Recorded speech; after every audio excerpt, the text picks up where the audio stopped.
And just like that, we welcome you back to Utsunomiya as we continue this 2023 FIBA 3x3 World Tour Opener from one of our very favorite 3x3 locations here in the land of the rising sun. Kyle Montgomery, aka the voice of 3x3, one of the favorite places of Dejan Majstorovic.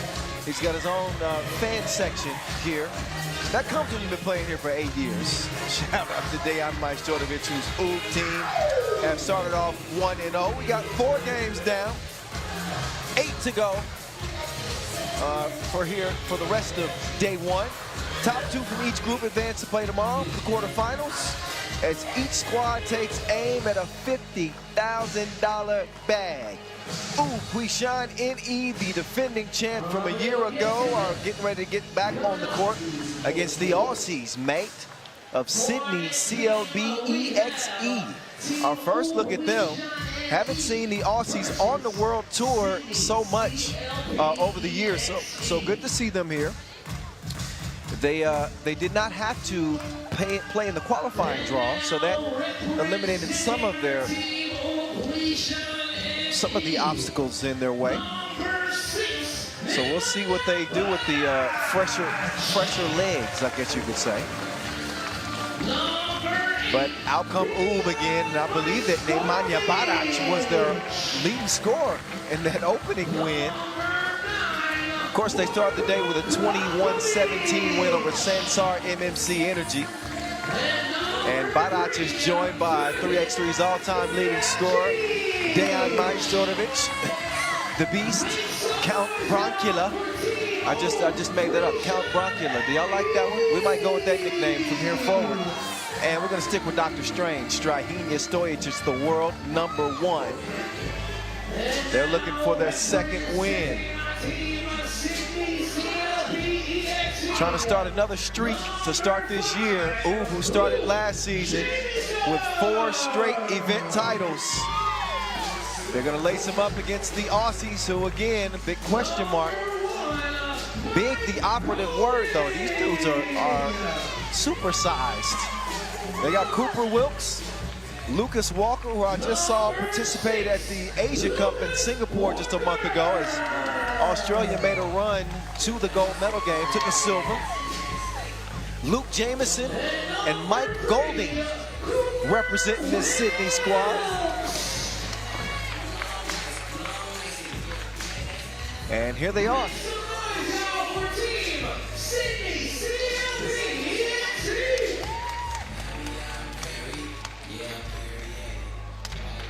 So Lucas Walker, the most experienced of the squad in terms of FIBA 3x3 action. He played at the Asia Cup in 2019, winning gold, and silver again in 2023. He's the team captain and handles the coin flip with Strahinja Stojic. They are official. They don't even need whistles. Olympic pedigree in Cecilia Tot and Edmund Hope. There's Dr. Strange, y'all. Averaged 6.4 points per game this year. Led everybody in scoring. He was #1 in player value as well. 3rd in rebounding. I mean, he absolutely filled the stat sheet up. Meantime, there's Cooper Wilkes, the 27-year-old, getting ready to rock out here with Sydney.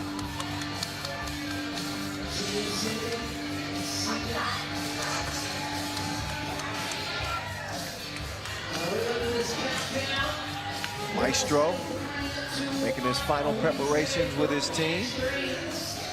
Mike Golding and Cooper Wilkes are co-owners of the Sydney Supersonics. That's a CLB club. Also plays in the Champions League. That's a basketball 3x3 league in Australia. Matt Hollard, he's another member of the team that doesn't hoop. Shout out to Matt, hooking me up with the extra info. And Walker called for the early foul. He chin checked Strahinja. That's gonna get the blood flowing.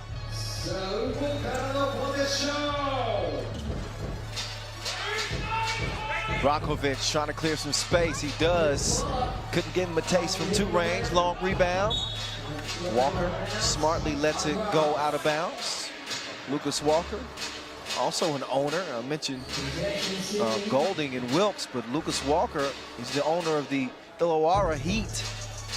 Another CLB club, plays in the Champions League, basketball 3x3 Aussie League.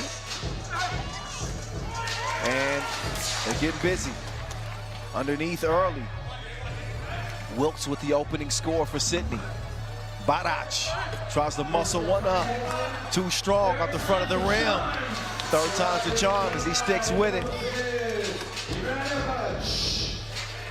BREX pursuing Lucas.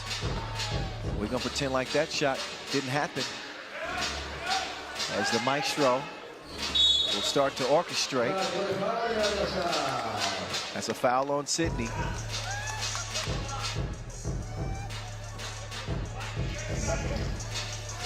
Trying to get around the screen.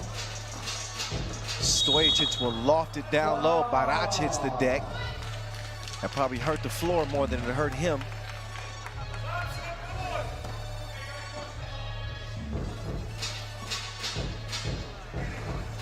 Maestro to Strahinja. They give it up.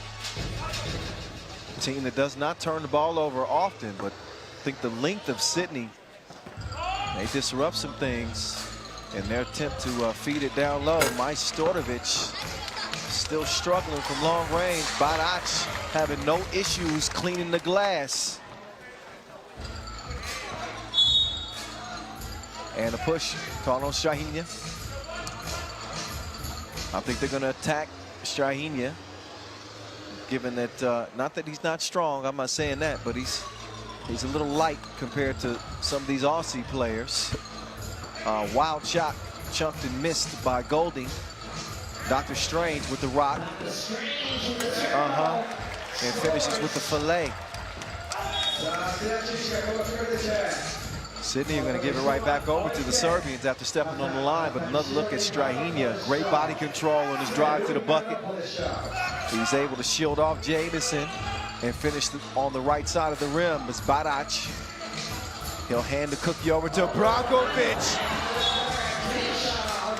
An underrated part of Marko Brankovic's game, I would say. He finished 2nd in player value. And 4th in key assists did Brankovic. There's a key assist for Sydney as they get within 1. That one swiped away from behind. Great defense as the Aussies start their attack. Tough layup. That's a grown man bucket right there from Mike Golding.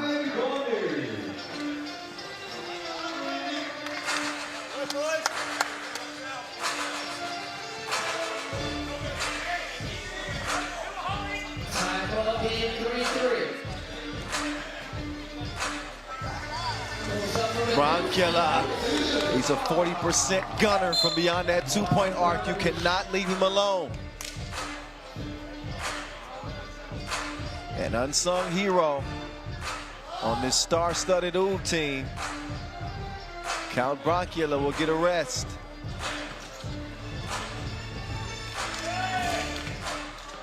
BREX able to hand it off. BREX with a monster mash.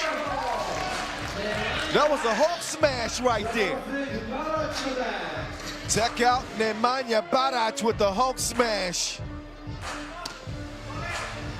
That's iron on iron.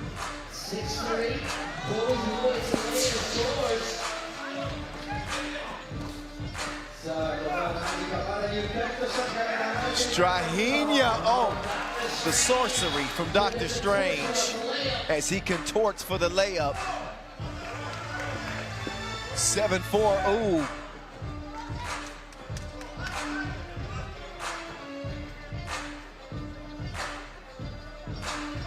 So Sydney will try to respond. Lucas Walker, nice layup. Good pass too. Strahinja behind the back to Brankovic, lost the handle on it, out of bounds, it will go. And substitutions being made for each team. Well, maybe they won't have to, as we have reached our first TV timeout, 6:51. So the first break after the 7-minute mark brings the TV timeout. So the early returns for Sydney while they trail in this game, and they've had to deal with Barach, Nim Diesel, driving the lane with some authority. They're hanging in here with the #1 ranked team in the world.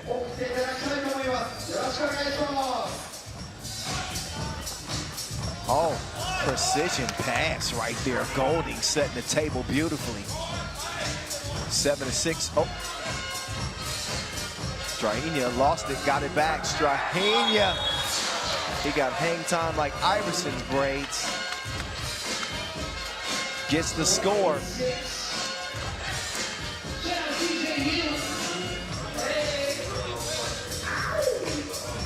With the foul. And a chance for a 2-point play. Slash.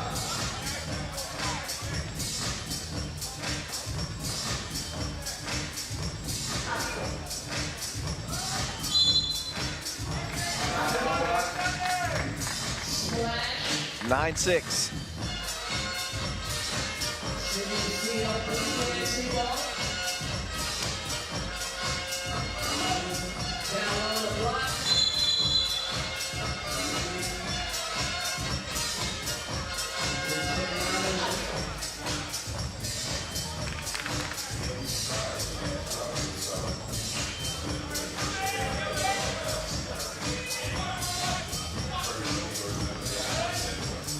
Here come the Serbians. Bankovic not that time. But Barach snags another rebound.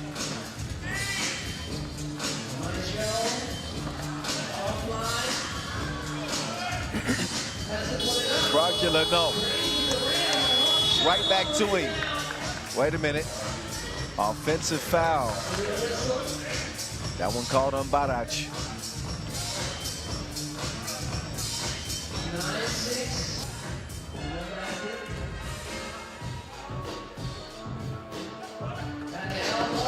Oh, I like your cut, G. I don't like your layup skills. Golding missed the crib. Big things happening, though, with Australian 3x3.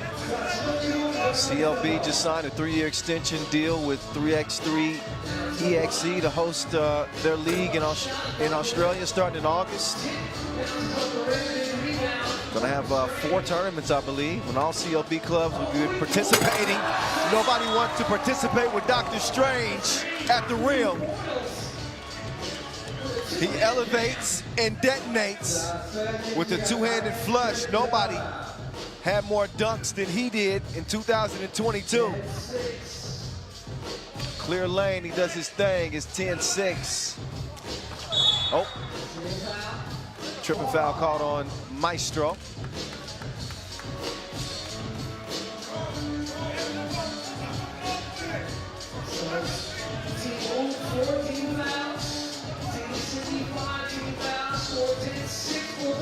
Oh, that's a big 2 right there. Golding with the gold finger as he pulled the trigger from deep. It is 10-9. How about Sydney so far? Midpoint. Oh, the needle was just threaded. Stojacic with a beautiful pass to set up the Maestro, as Oob will get a little bit more breathing room. But the Aussies have come to fight.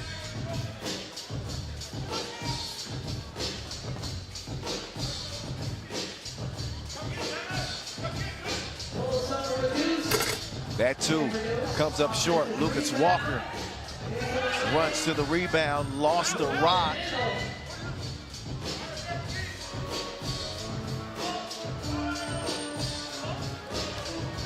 So Oob will take over with 11 seconds on the shot clock.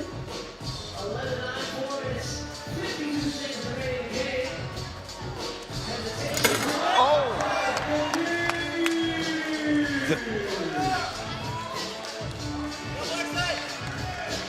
pulse action is intensifying, isn't it? Dime time! SwishEXE, he's a visionary. Okay, he skips this pass like a rock on the lake. Finds his target, and a three-point advantage. What the Serbians are enjoying at the moment. I don't think the Aussies are going to go anywhere anytime soon. We'll see. Golding, he's going to swing it. Up fake leads to a good two-look, but it's missed badly to the left. And apparently did not touch the rim. So that's a shot clock violation.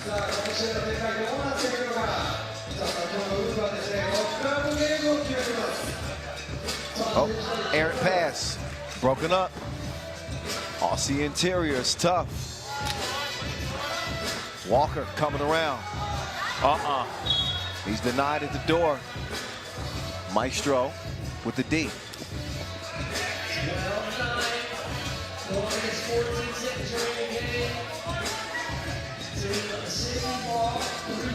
And credit Lucas Walker, he's playing through a back injury that he suffered in the quarterfinals of the Asia Cup. I didn't even know he was hurt.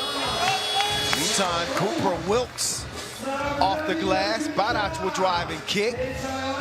All day long he had, but Barac couldn't land it. Oh, yeah. Brankovic gets called for the foul. Take another look at Wilkes. That's grown man business down there. He ain't scared of all those muscles on Barac. Good contest here. Ooh, being put to the test here by Sydney. The Aussies trying to crash the party. There's SwishEXE, meantime, crashing the rim.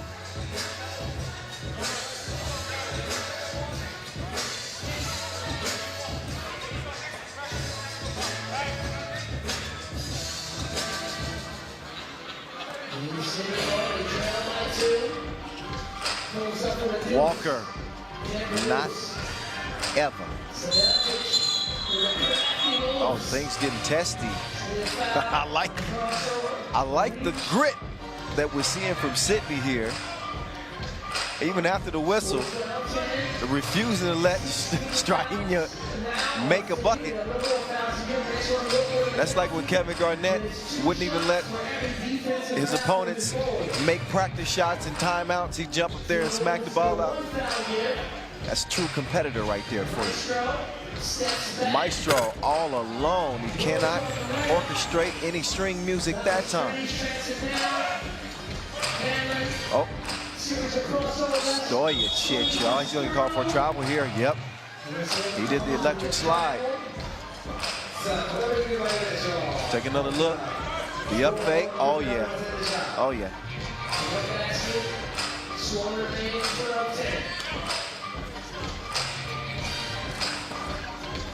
Here they come. There's Luke Jamison. Lucas Walker finishes with a strong left. 1-point game.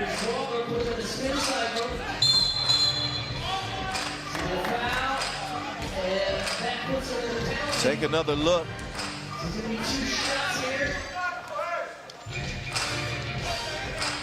This Aussie team is tougher than snakeskin boots.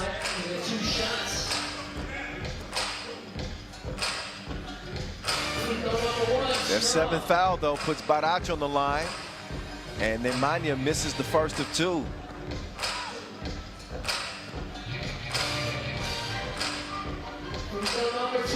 Second one is good. Only makes it a 2-point game. Just over 3 minutes to go.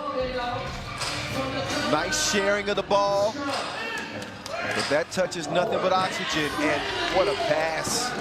Heads up play there from Dr. Strange to Barac. And an offensive foul by Sydney will give it back over to Oob.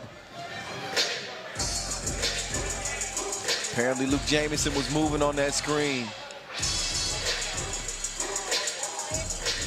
14-11 advantage for Oob.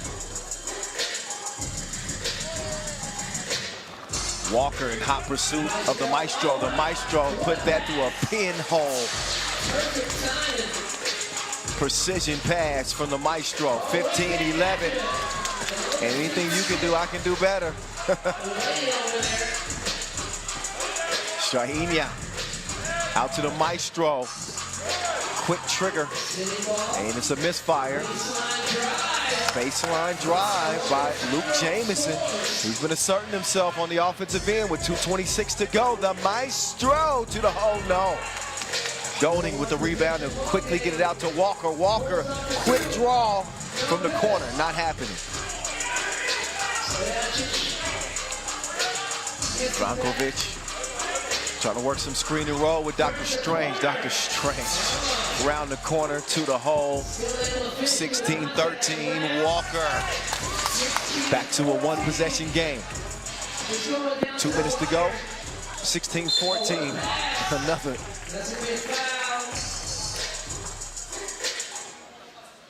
This display of passing that we've seen from the Serbians, this is why they are who they are. This is why this team is becoming a dynasty. Whole package. Passing, defense, scoring, shooting. But the passing is the key ingredient. As they are now in front of Sydney by 4. And a $1:48 to go. Walker wants to do some damage on the inside. And Wilkes does. Gets the score through contact. Maestro coming around, dropping it off to Badac. And he's going to deliver the goods. Oob look to be closing in. They're 2 points away. Walker lets one fly. Good contest from Badac. Now Badac wants to rock. Badac turns the corner. What's your hit? 20-15 after another bang from Nim Diesel. Oh, big two. Big two. Mike Golding is going to keep Sydney's hopes alive. Maestro, oh my goodness. A disrespectful Euro step to end the game. Oh. Somebody will have to get the defender out of the lost and found. I didn't know Maestro still had that. Meantime, Barac just ferocious on his attack of the rim in this game. 21-17 again. Ooh, get it done over Sydney. And they will wrap up their business here day one, undefeated.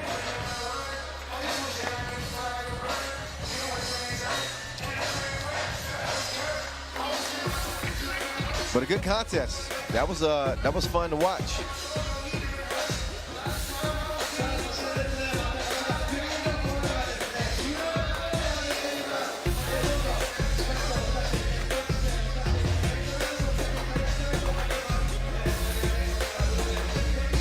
Take a look at the highlights. This one was filled with them. Brankovic's behind the back pass wasn't finished off thanks to some tough defense from the Aussies. Here's one of the better highlights of the game. Nim Diesel going in beast mode as he turns the corner and has bad intentions for the defense.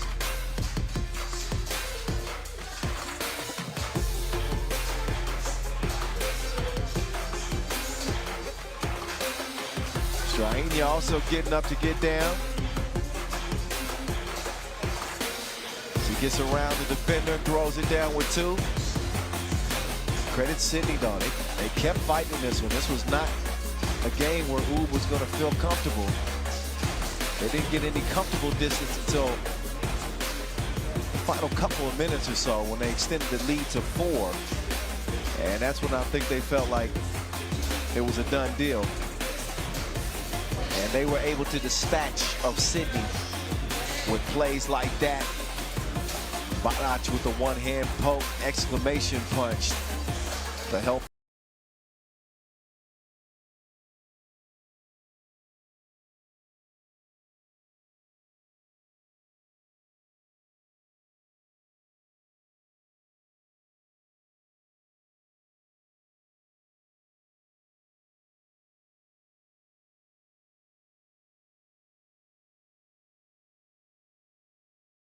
Raudondvaris Hoptrans, who used to be known as Shake Gubale. And our first look at Ulaanbaatar MMC Energy, who will not have Dogun Inkbot, who is out of this contest with a hand injury, unfortunately. So they'll have a different looking roster going up against Shake. Coming on next, we have Team Raudondvaris Hoptrans versus Ulaanbaatar MMC Energy.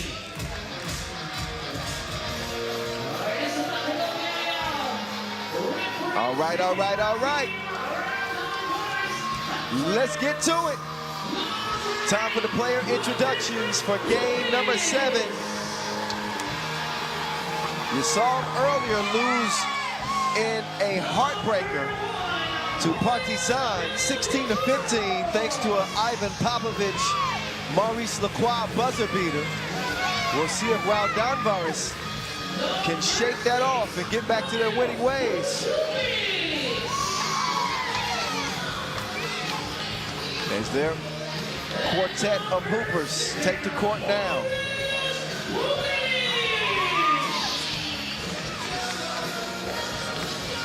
Raudondvaris Hoptrans with Modestus Corpus, Flight Mo, Paulis Belavicius, the Uzi, Marius Ujupis, and the Monstar Aurelius Bucalis. And now representing our team, Ulaanbaatar MMC Energy, number 6, All right, the new addition on this Ulaanbaatar MMC Energy team is Ivermed, Ladva. He's joined by mainstays Ogonjagal Tocht. Of course, none other than the bull, Derganam Davasambu.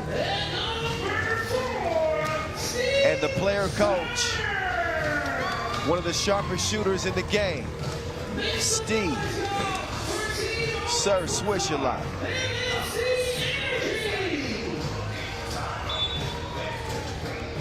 So Ulaanbaatar in 2022, they enjoyed their best season on the Pro Tour. They competed in 6 of 11 regular season events. They earned a spot in the quarterfinals every event they played in. Even locked down a spot in the World Tour Final, which is the showpiece event of the year. 12 best teams, they finished 6th there. So they really had a good showing.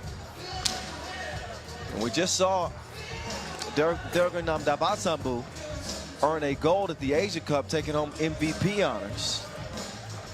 So they got a lot to be encouraged about. They'll be even better when Inkbot is able to return.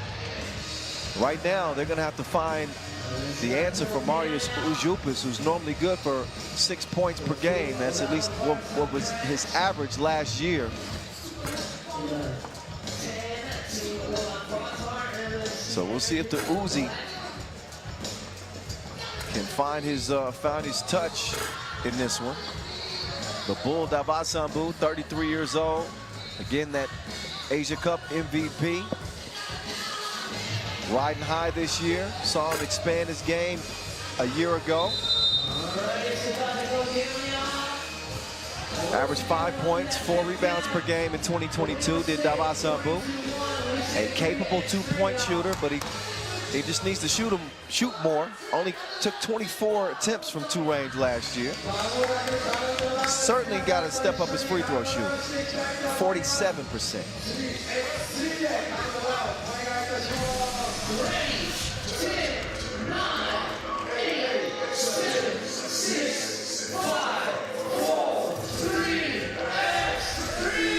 Here we go, here we go, here we go.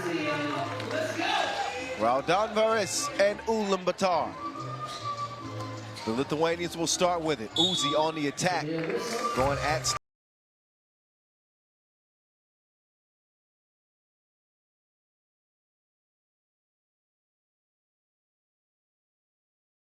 Sir, at the ripe young age of 40, still getting it done. Couldn't get the job done against Monstar Bucalis. He's 6'8" of all man. Davasambu was seeing things. Ain't nobody over there. He throws that one away. Raudondvaris in a must-win situation if they hope to be playing tomorrow.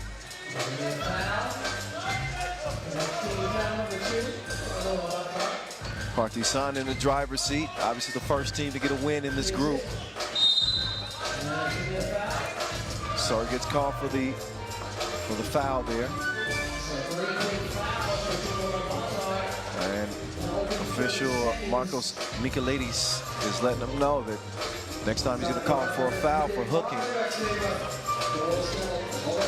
Oh, Belavichus. Nah. Oh, he sold it at the rim.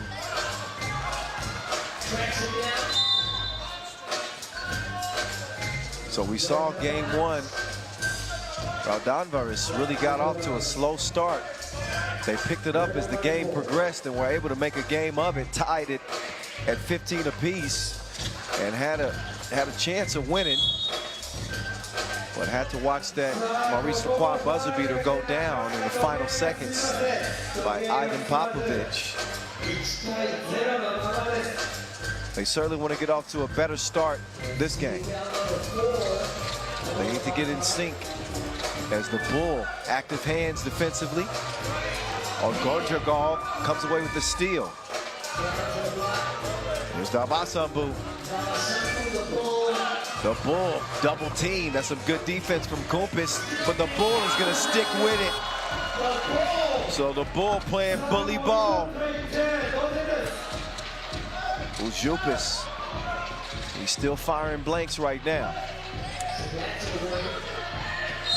Belavichus swinging through.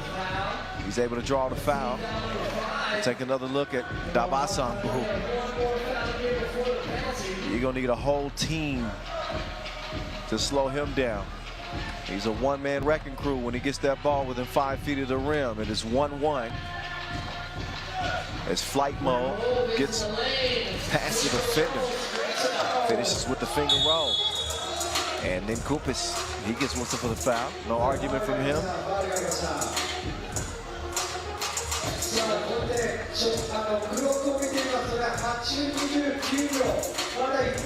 Ulaanbaatar, MMC Energy will take back over. That one poked away, 10 seconds left on the shot clock.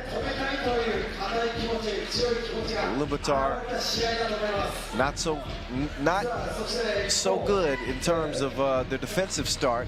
5 fouls. Gorjagal will hand it off to Steve. Sir.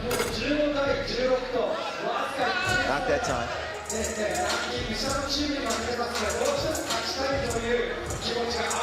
Kukeles. He delivers. Nice pace to start this one, although we haven't had a lot of scoring. Each team is really committed defensively. Sir. Can't do nothing with Uzi.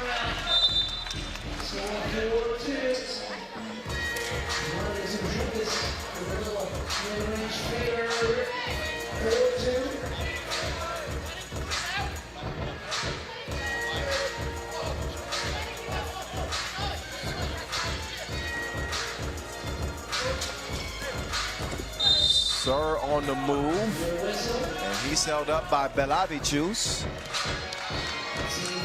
Raudondvaris with a second foul. Sir just trying to get some daylight. Decides to give it up to Davasambu. This 2 is off target. Kumpis with the one-handed save. Bukalis. What a pass! The accuracy, the precision from the big man.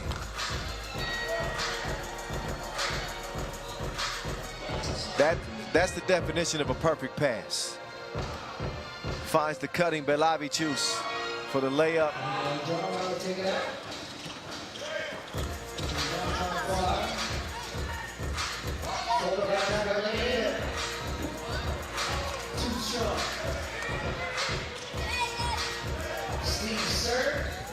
There's Sir with the floaty.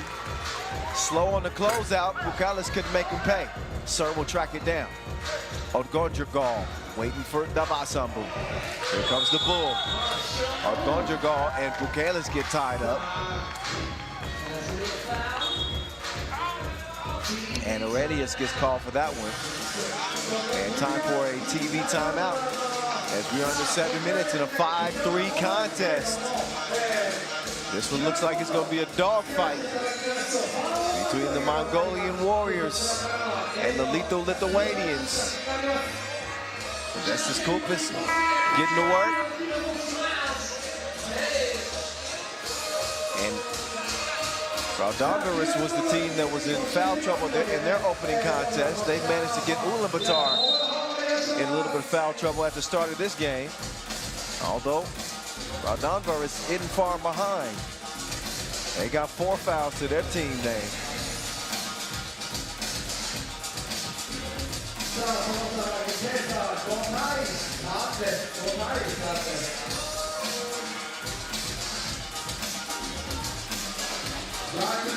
Raudondvaris to serve from the elbow. Serve. Sees some daylight. He drops it like it's hot. Doubles up, top of the key, and we're even up. 5 apiece. Kupis. Up. They got it up in time. Didn't get it to go down. Dabasambu directing traffic. You know where he wants to go. Dabasambu to the post. No choice but to foul there. Kupis couldn't hold off the bull. Now Dabasambu, if he does have a flaw in his game, it is his free throw shooting. As he's coming off a season where he knocked down only 47% of his free throw attempts. And we shut up all the haters right there. 6'5", Ulaanbaatar, MMC Energy. Kupis changes direction, elevates, and finishes the tough bucket.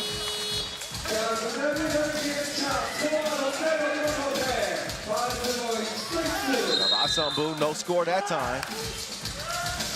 And it looks like Raudondvaris gets called for the foul. Another look at flight mode. Taken off. Great finish.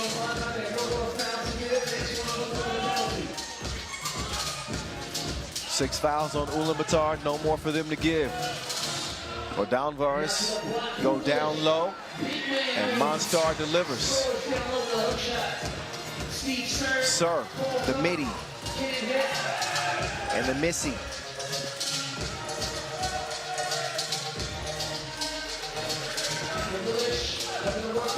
Oh, Bukeles. That is child abuse. He just trucks over Steve Sir and gets the score. Take another look. Sir tried to hold his ground, but again, Bukeles standing 6'8". That's a load coming your way.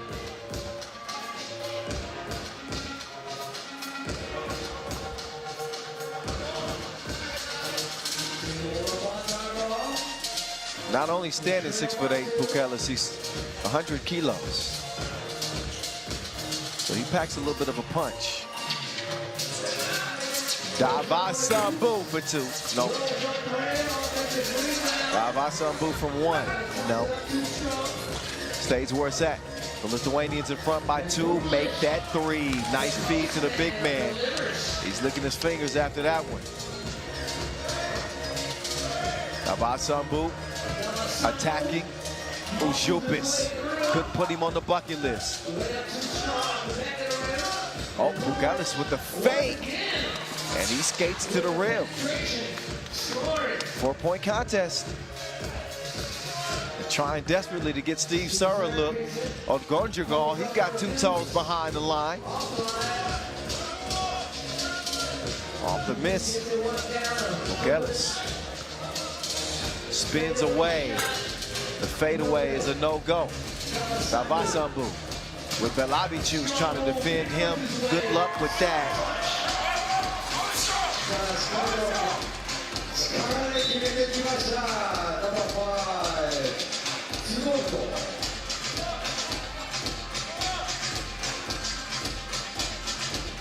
So a contest so far decided by 3 points. The game far from decided. Oh, and if Modestas Kumpis has anything to say about it, he's got his wrist talking right now.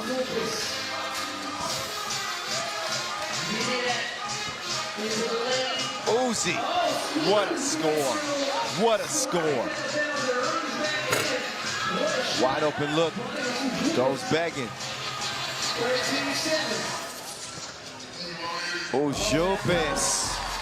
Spin move choreography on the block to make it 14-7. Raudondvaris in control of this. Kumpis just trying his best to hold off the bull. But take another look at that last bucket from Ujupas, falling away from the bucket. Makes the layup and then slides into third base.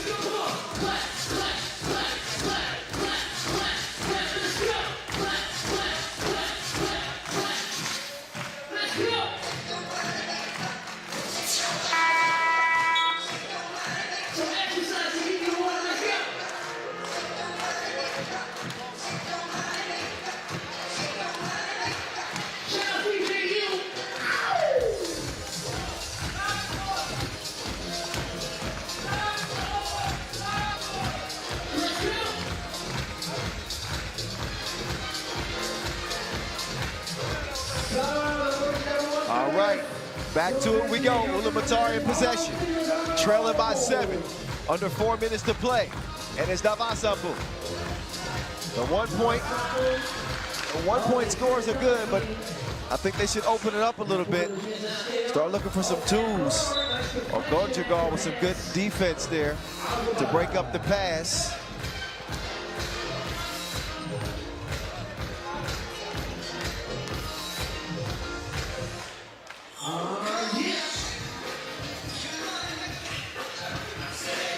Flight mode.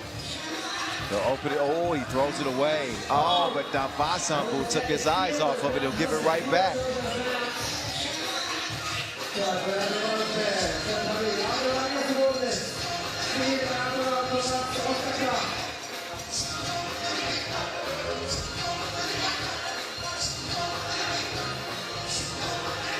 Uzi wants to get to the block. Ujupas can get it done down there. He decides to kick it to Belavicius. Belavicius with the pocket pass to the cutting Uzi. Raudondvaris misdribbles that one. Has some help. Belavicius got a hand on it actually. Raudondvaris, they're starting to run away with this one. Up 8 points. 3:09 to go in a must-win game for the Lithuanians. Need a team with the luxury of fouling here. Raudondvaris runs into a brick wall, and then Bukalis snags the rebound. Kumpis thinking about the two. Instead, he'll loft it down low. And not a whole lot Steve Sir could do there against Bukalis in the post. Davasambu. Not that time from 2. And Bukalis will continue the onslaught. 10-point lead for Raudondvaris.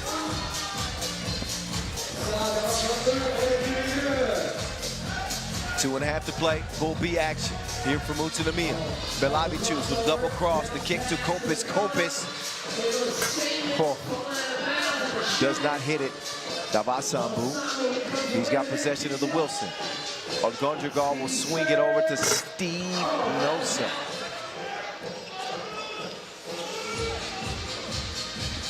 Belavicius with the shovel pass. And I don't think it's a matter of if, it's a matter of when for Raudondvaris. What a nice win for them in response to that opening loss.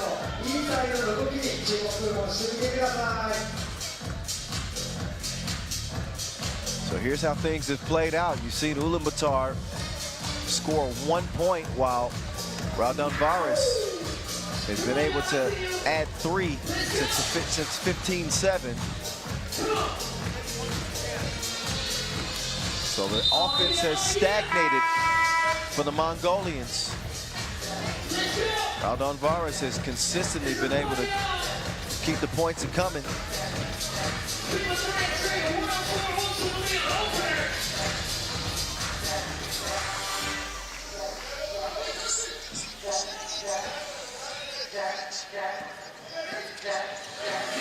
Oh, good D. Sansar had it poked away. Dabasambu, does he beat the horn? No, he does not.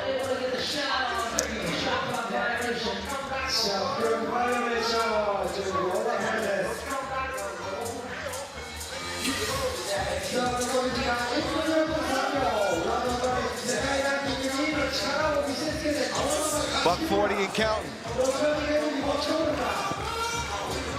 Raudondvaris looking to put the finishing touches on this one. And offensive foul is called. They'll give it over.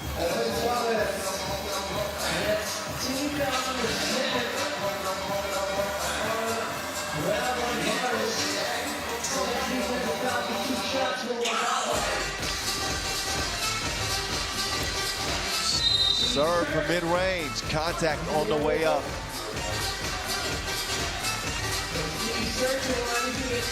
They'll try to chip into a 10-point lead.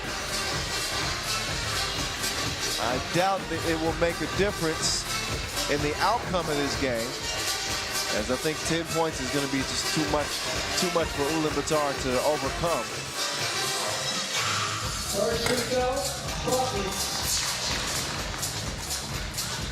And you also start to get concerned for Ulaanbaatar in the event of a three-way tiebreaker, because they'll have another game left against Partizan. And with 1:24, Ulaanbaatar needs to start putting the round thing in the round thing. Oh, monster match from Monstar. He gets a technical for hanging on the rim.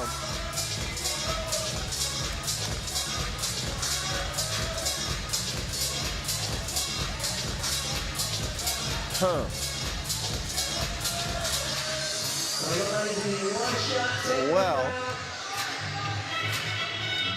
Well, I'll let them have some fun.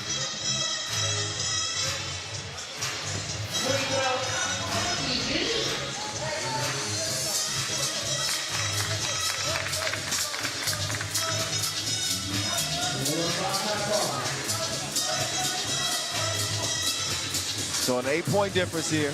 Oh. And the frustration starting to boil over. Steve Sansar. That goes off of his knee and back over to BeefmanEXE and company. Raudondvaris can end this thing with one foul stroke. That one poked away. Sansar.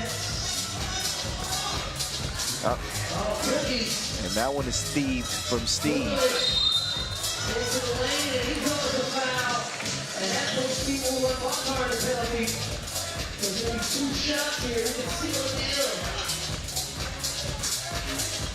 Seventh foul, excuse me, on Ulaanbaatar MMC Energy. That will give BeefmanEXE a chance to end it at the free throw stripe. Again, a good free throw shooter, 76 from the line. Count that.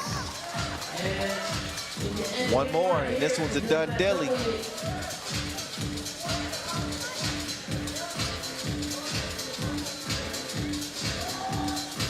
Oh. I see why he did that. He missed it intentionally.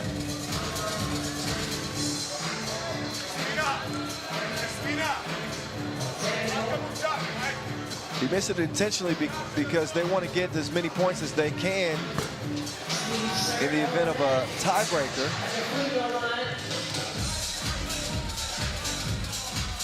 I think they were hit with a technical because you have to at least make it look like you're trying to make the shot. Miss it by all intents. Miss it, but don't make it so obvious. 8-point lead.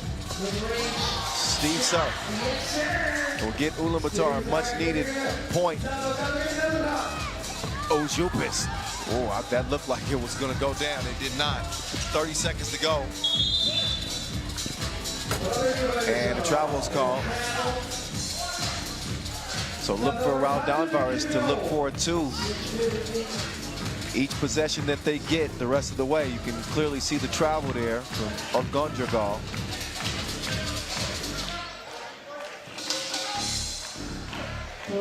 Oh, nice bullet pass to set up the final bucket. They didn't want to play around. So Raudondvaris, they get the win that they had to have. 21-13 over Ulaanbaatar MMC Energy.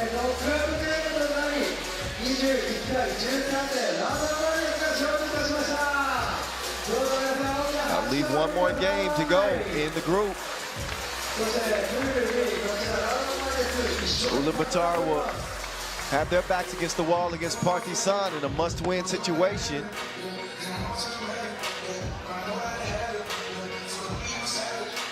So Raudondvaris, they'll have to sit and wait, see what happens.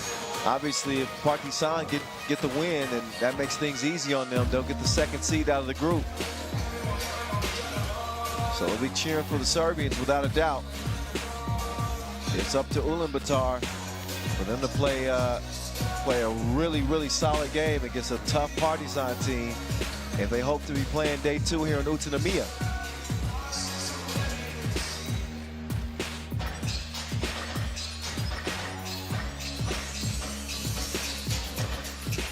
Destus Kumpis, he was hooping. Porkelis was a man possessed. They were taking advantage of that mismatch on the inside each and every opportunity that they got. Kumpis also landing one from 2-point range, and once the lead got up to about 8 in this one, that Ujupis acrobatic layup helped their cause. You knew that the writing was on the wall. Porkelis with the big dunk here, got hit with the technical. It would not matter as it relates to the final result. There's the final shot from Belabichus. He handles the bullet pass from Monstar, and that's it. That's all for that one. As we will get to Pool C action coming up. The next game of the day, we'll see Amsterdam HiPRO and Yokohama.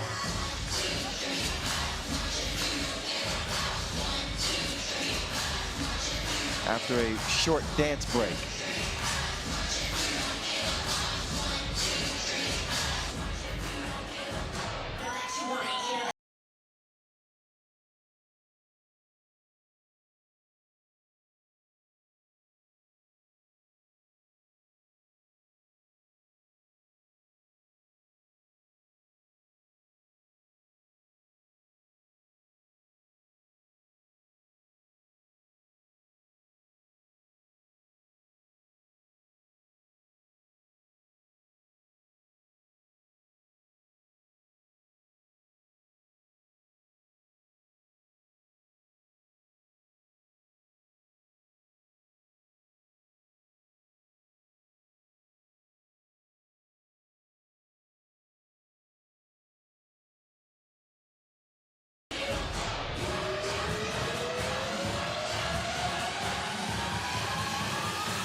All right, it's about that time. I told you we're going to get back to it. Yeah, Amsterdam HiPRO. First time we'll see them today. Pool C action up in your face. Star-studded Dutch team.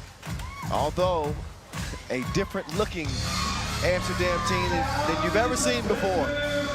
You will not see the male Vanderhorst, their longtime centerpiece and star. You will not see sharpshooter Maxim Kovacevic. You will see breakout star and former Utrecht hooper, Worthy de Jong.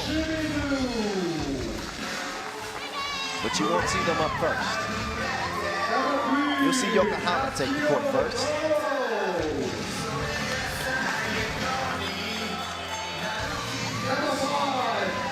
Yokohama, who lost to Utsunomiya BREX by 1 point.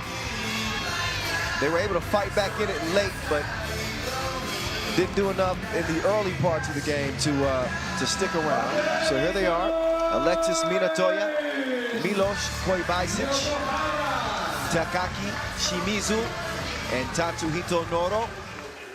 The 12 seed Yokohama trying to pull off an upset.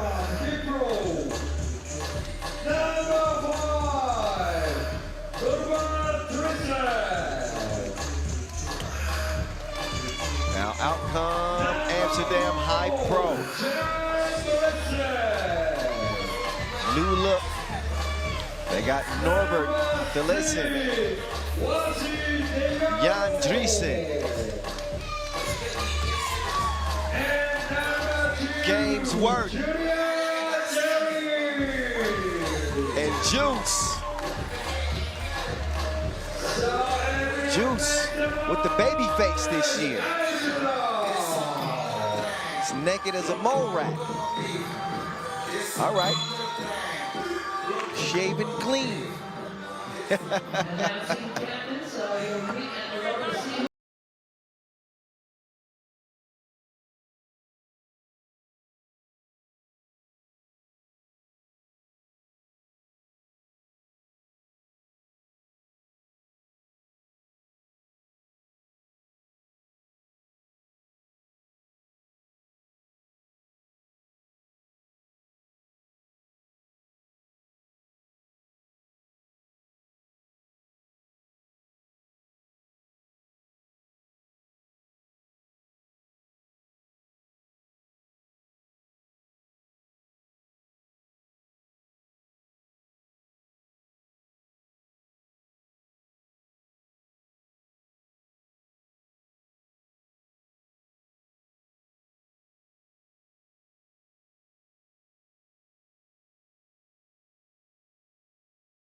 And never came out with a victory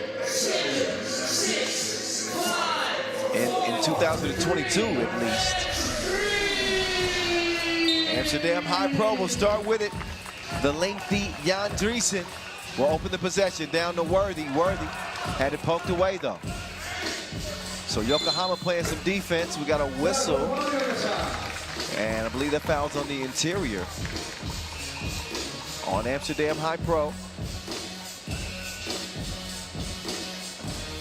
They're gonna have to find a replacement for the male Vanderhorst's 7 points per game that he averaged last season. I think De Jong is a good answer to that. stingy defensive team a year ago was Amsterdam HiPRO. Just gave up just 16 points per game, third best in the league. Juice, one of the defensive leaders on this team, moving his feet, but not quite quick enough. Got caught with his hands on right there. No touching. So Juice will get a rest. Thellison will come in. Thellison saw action last season with I'm Outed. Shout out to Boss Rosedale, by the way. Big boss. Gonna hear him on the mic this year. Nice feed. And foul called on Worthy. Worthy elevated. He went straight up, but the contact on the lower half of his torso is enough to draw the whistle. Worthy, a top-level defender, finished second in the league in blocks last year.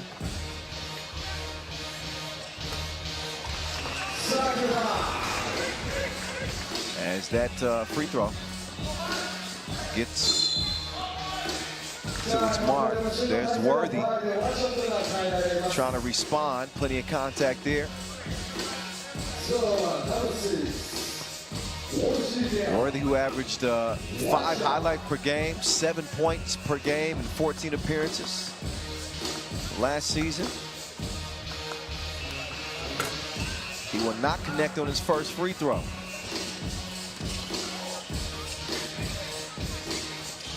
Yokohama now on the attack. Noro. 3-zip Yokohama. So Noro got his driver's license. Right past Juice, and nothing he can much do right there, but let him get the layup. See what the Amsterdam can get on the board here. Here's Thellison. Oh, Thellison. Cross. Dreesen finishes.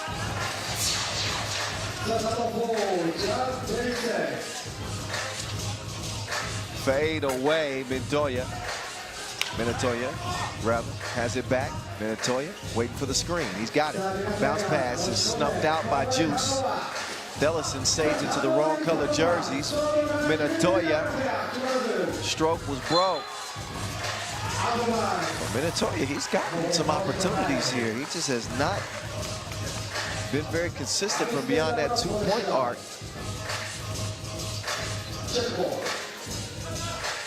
You just, if you're Yokohama, you worry when Amsterdam HiPRO wake up.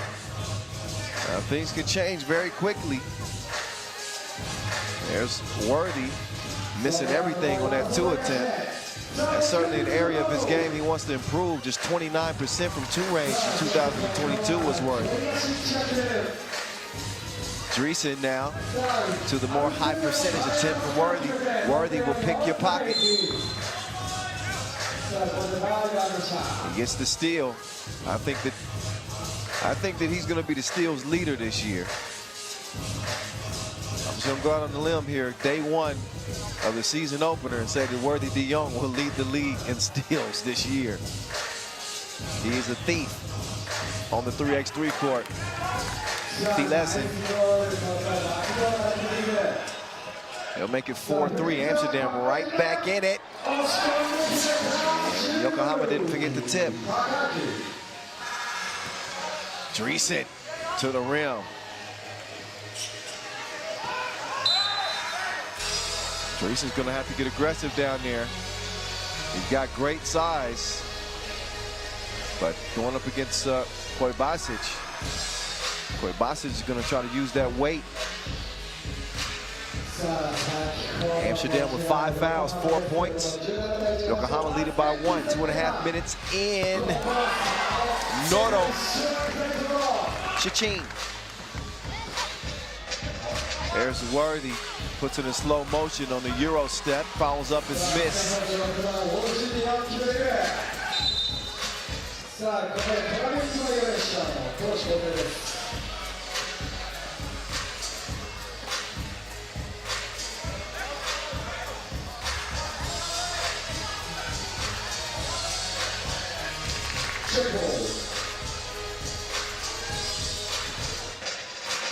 Amsterdam HiPRO now. Trying to get a good look. Thellesen. Oh yeah, cash money. 7-7. So Thellesen.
Right.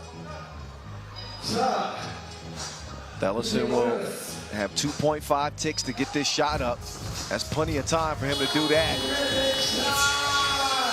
He went from first to third in a blink. And Yokohama gonna even things up in a blink. Thellesen, he's got the keys right now. Doesn't convert on the jump hook. But it looks like they want him to be a scorer on this Dutch team.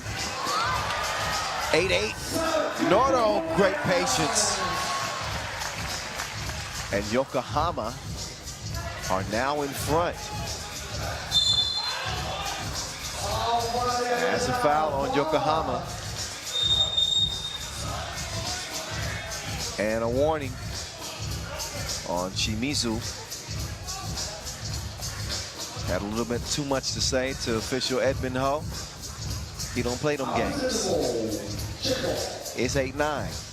Amsterdam. What a dime. Wasn't finished though. Almost a play worth talking about.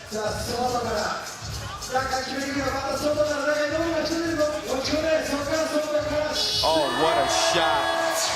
FaceTime. Fall away two-piece from Shimizu.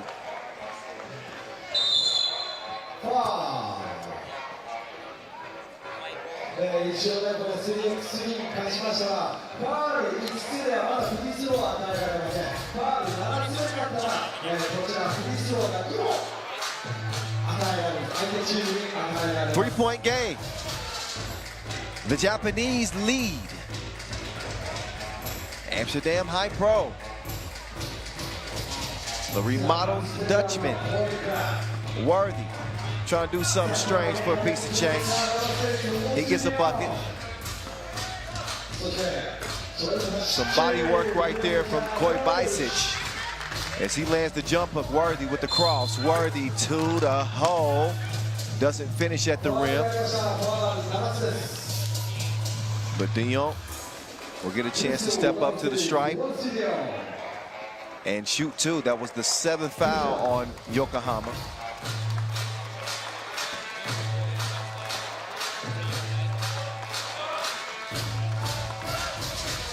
So Worthy, bottom of the nets on his free throw attempt. Was a 69% free throw shooter a year ago. Only 16 attempts. As again, Worthy saw action in 14 games.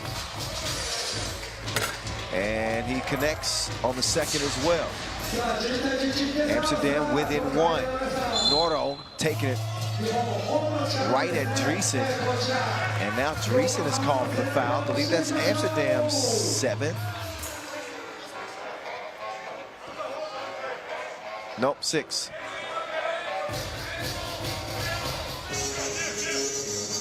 All right, number 6 on Amsterdam.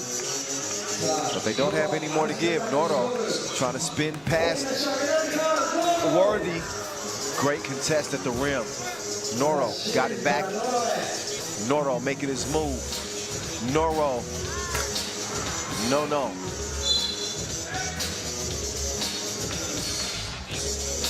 Past the midway point, 4:42 exactly left in this Pool C contest.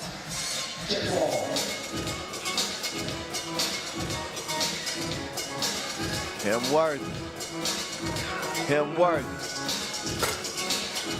Two goes begging. Dreesen. He's arm wrestling or something. 12-12. De Jong trying to hold his ground. Not a whole lot he could do in that matchup. Koibasic has his team out by 1. Worthy hits nothing but backboard. Now De Jong. ISO game. Up top, Worthy. Threw it in reverse, then drive, and brought the flotation device here to Utsunomiya. 13-13 is the result.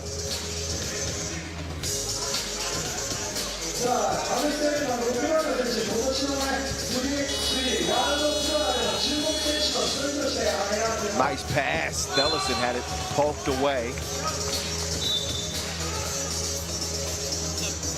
I think it's going to remain Amsterdam HiPRO ball. And although they'll have 9 seconds to get a shot up, no need to panic as we head into the final TV timeout. And maybe a tougher contest than many of us anticipated. Just on paper, Amsterdam HiPRO coming to this one as the favorite.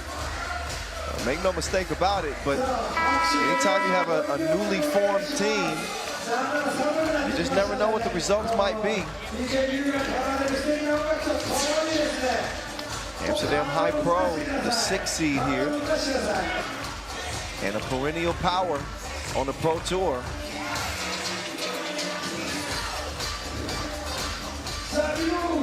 Turn around. Soft touch, he has some baby oil on that. 14-13, Yokohama with 3.5 to play. Thellison over to Juice. Juice will step through, and he's going to get the lefty to fall. Man, look, big man Koibasic is a problem in this game. If I'm Yokohama, I continue to feed them. Amsterdam find themselves fighting back in it. They tie the game up again at 15. Noro, not that time. Juice will snag the rebound. He's got Dreesen down low. This should be a bucket for Dreesen, and that it is. He elevates, he uses that length and height to his advantage. As this was going back and forth like an Aaliyah track. 16-15, Amsterdam in the driver's seat.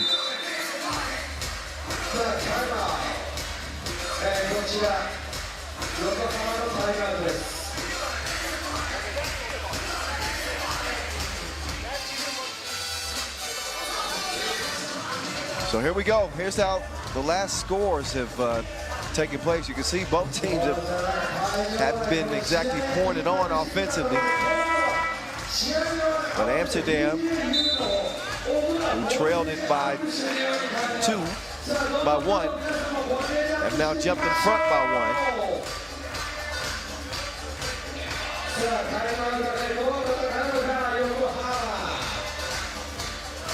1. And the Dutchmen find themselves in a battle here against the 12 seed Yokohama. Worthy getting up to get down. He's bouncy.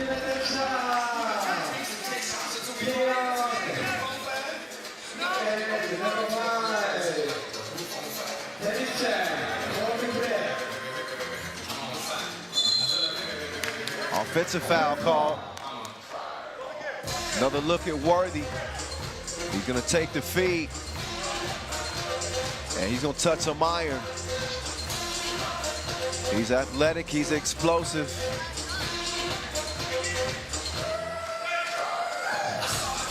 Bellison runs into trouble. Dreesen falling away. Not exactly how he planned it. Bellison will recover and score. Amsterdam with some breathing room now. 2 minutes to play, the 3-point lead for the Dutchman. Minatoya, no. Worthy will feed it to Bellison. Bellison's a bucket. I like his aggression. Meantime, it's Worthy robbing somebody's pockets. Back to Gaines, Worthy. Worthy couldn't get tricky with it. Bellison will snatch it, and that'll earn the possession for Amsterdam HiPRO. As they tie it up, jump ball is always awarded to the defense. And a 19-15 game, Amsterdam HiPRO with a $141. They look to be closing in on a victory to start the day. A victory that would secure their spot for day 2.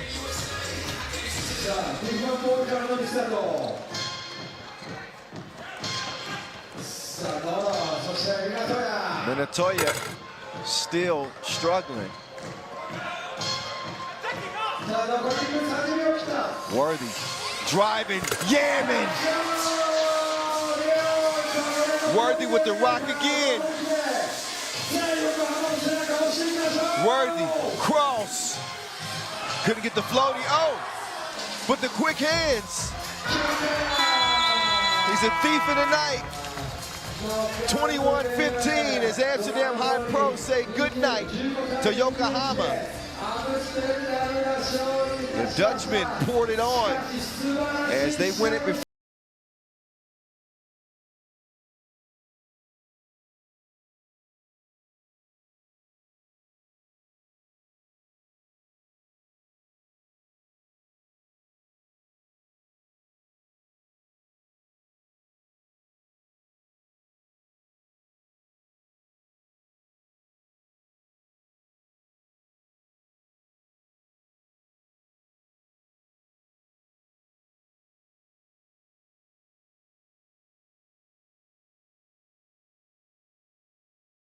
Take a look at the highlights of a contest that really, through the first 5 minutes or so, your guess was as good as mine in terms of who was going to win the game.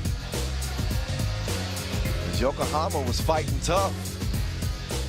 Noro knocks down the 2, and we're managing to win some 50-50 balls, hustling to earn buckets like this, and you're wondering, could they potentially shock Amsterdam HiPRO?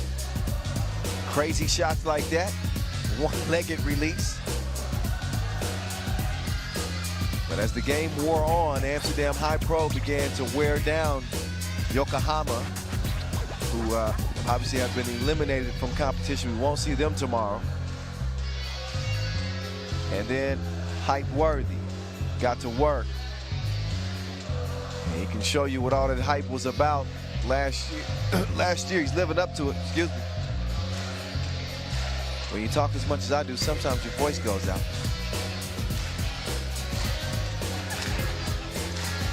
As Amsterdam send Yokohama out of the competition.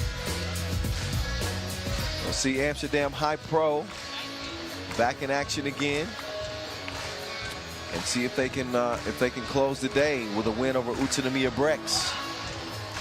Pool D is on deck. Vienna and Antwerp TOPdesk. I would call it a rivalry, but the teams are so different now. I think we gotta remake some rivalries. Team of Vienna versus Antwerp TOPdesk. It'll be our first look at Antwerp TOPdesk. Now representing the team of Vienna. Our second look at Vienna. Vienna made easy work of Rosedale earlier. 21-8. Nico Kaltenbrunner, their second leading scorer in that contest. He looks hyped and ready to go. You can tell the guy's been putting in some work this offseason. As he's joined by QDX, aka Black Panther, the maniac Martin Tremont, and the mathematician Matthias Lenortner.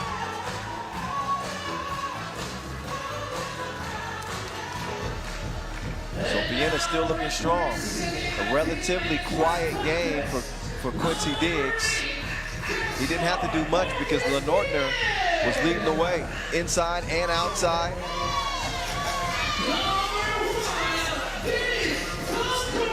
Casper Augustinian, one of the best 3x3 players under 25. He's ready to go this year, along with Dennis the Menace, Dennis Donker, The Vault, Brian DeVault, and Nick Sellis. Who you won't see is must-see TV. Their dynamic shooter from years past is taking his talents to China. So here is the Antwerp TOPdesk team you will see going forward. 7 Masters appearances last season, including 1 win in Debrecen.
$1,000 on the line. Top 2 from each group will move on. As we get ready to move on to another Pool D contest. Here we go. Antwerp, Vienna. Let's get it. The mathematician, Lenortner. He had the wrong measurements that time. But Kaltenbrunner is there, Johnny on the spot. He gets the first bucket for the Austrians. The Belgians now on the move. Look at Dennis Donker. It was like he was shot out of a cannon. He stays in the fast lane, pulls up, and gets the opening bucket.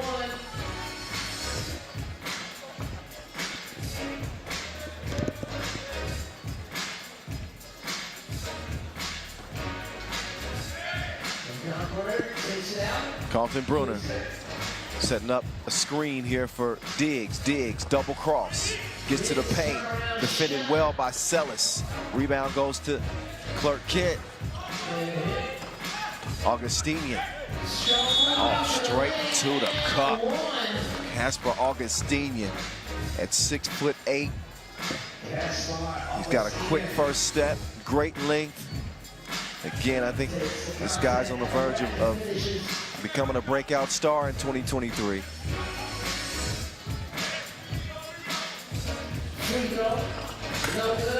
Oh, that one spit out. Rebound will go to Antwerp anyway. Here's Dennis the Menace. Dennis the Menace down to Augustinian. Augustinian elevating. Diggs with the D.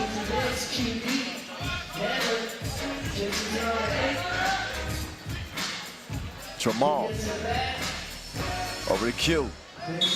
Diggs off balance. He's going to draw the foul.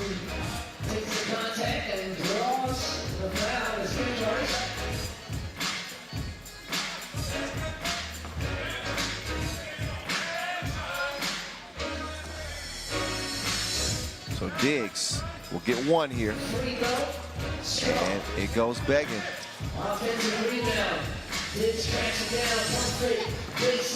Diggs on the baseline. Kaltenbrunner, he's got 3 to shoot. He makes the move past Donker. He got no help defensively. And then a warning. Defending in the semicircle after the made bucket. Next one, a technical. I'm liking the leadership I'm seeing from Kaltenbrunner as well. Trying to get his team mentally focused. Donker, a fast move, too strong on the shot, 2-2 it stays. The Maniac. That shot was longer than the speech. 4-2. Donker to Sellis. Sellis likes it from the top of the key. But that one rattles out. Stays a 2-point contest. Lenortner will give it over to Kaltenbrunner. Turning on the burners. Goodbye. See you next time. 5-2.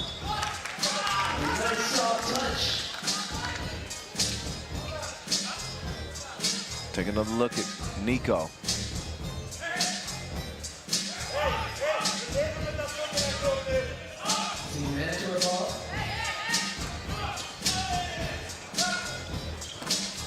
Sellis now on the attack. Dennis couldn't stroke the 2. I'll get back on defense as Tramal is pushed by Sellis. Sellis will check out. And the vault, Brian the Vault will check in.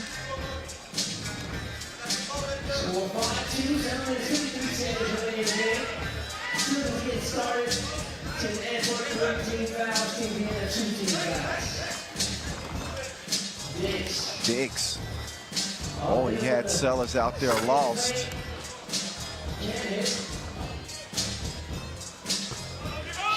Kaltenbrunner, no stroke on the 2.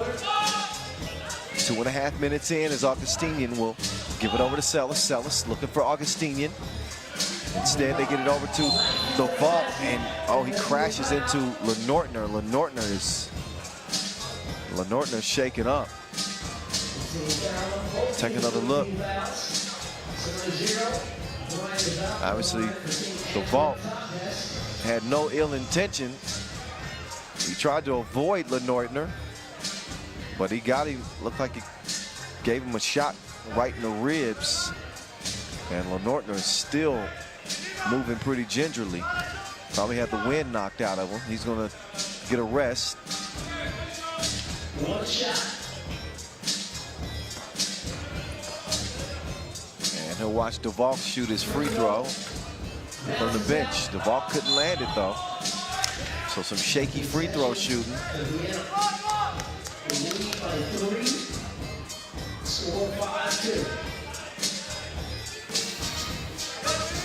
Three-point game.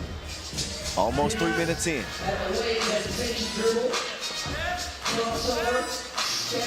Diggs, step back. You don't know me like that.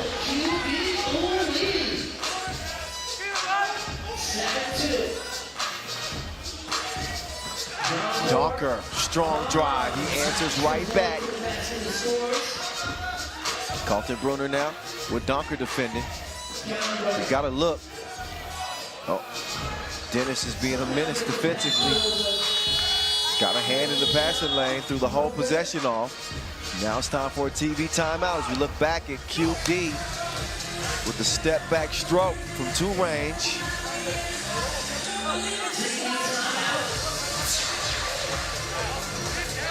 And then Donker doing a good job avoiding the defense and scoring that layup.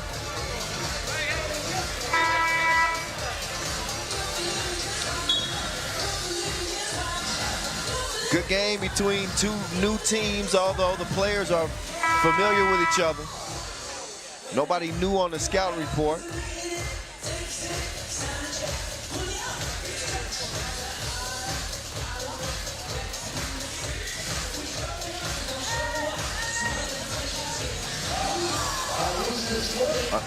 Sellis is back up.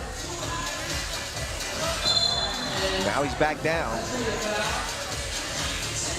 He had a collision with Lenortner.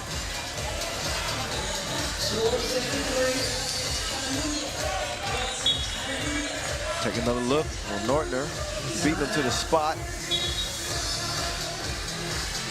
But I believe called on that reach in. So, Antwerp will take over here.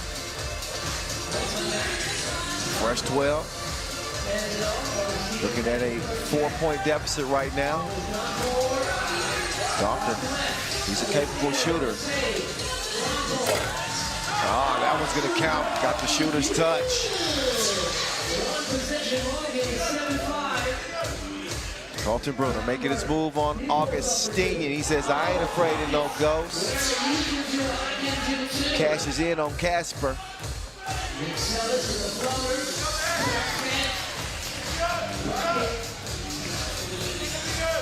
Kaltenbrunner looking for another one. That one rolls out. 9-6. Vienna. Clark Kent. I'm bigger than you and stronger than you. Takes it right at the Maniac, and then the Maniac complaining he's going to get hit with a tech.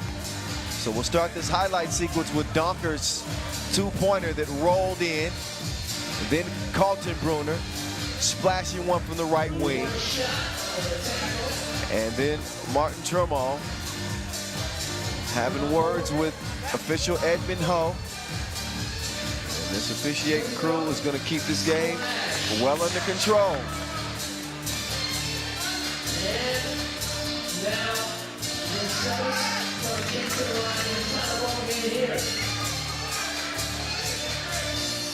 Now, 9-8.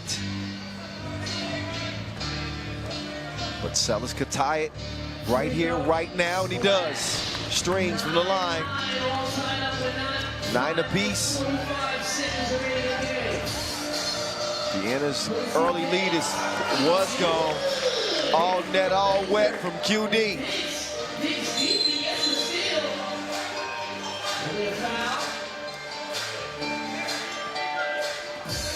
Diggs, that was deeper than poetry night. 11-9.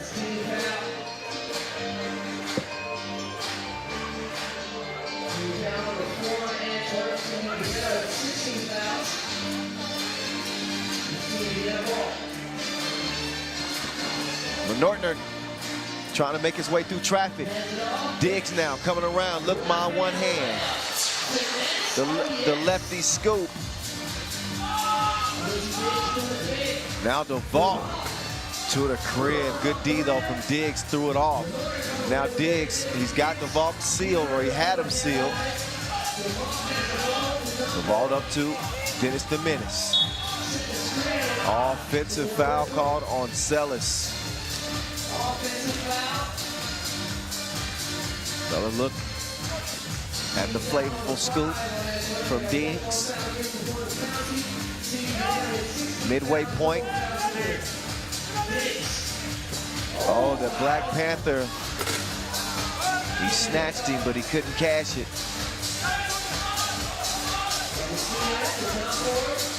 Dennis up top. Whoa, that's a little too high.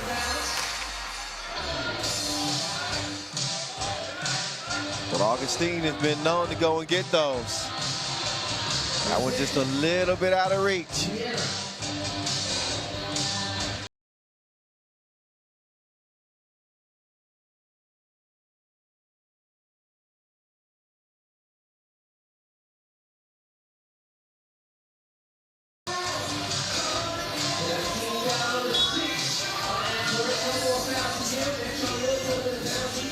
This one has the makings of what should be a tight one.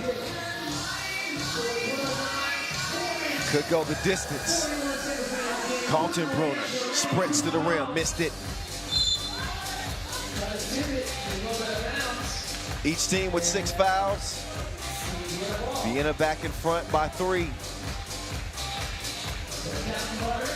Antwerp clawed back in it to tie it at 9. And they've since seen Vienna go on a 3-0 run. Kaltenbrunner, paint in his face. Stroke, 14-9. Augustinian, got to a spot, does not make the layup. Lands in Dennis's lap. He'll quickly get it to Sellis, back to Donker. Donker, trying to do some damage. Oh, just off target. Tramal. Oh, makes him pay. Knuckleballs it in. And he got to be pretty to count.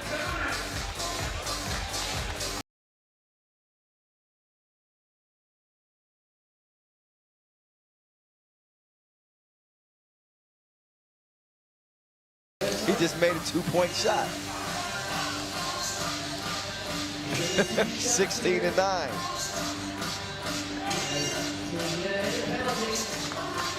Donker shooting 2, as that was the 7th foul on Vienna.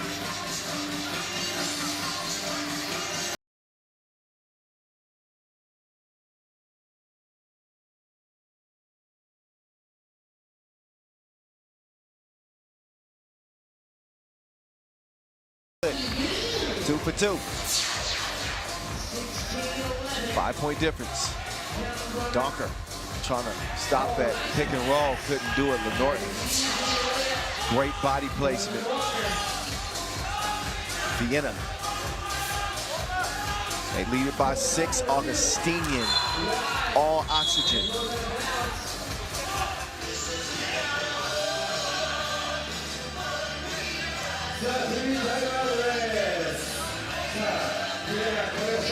(17-11) as we head to this final TV timeout. Diggs having some words with his teammates in that Vienna huddle. They're eyeing a 2-0 record.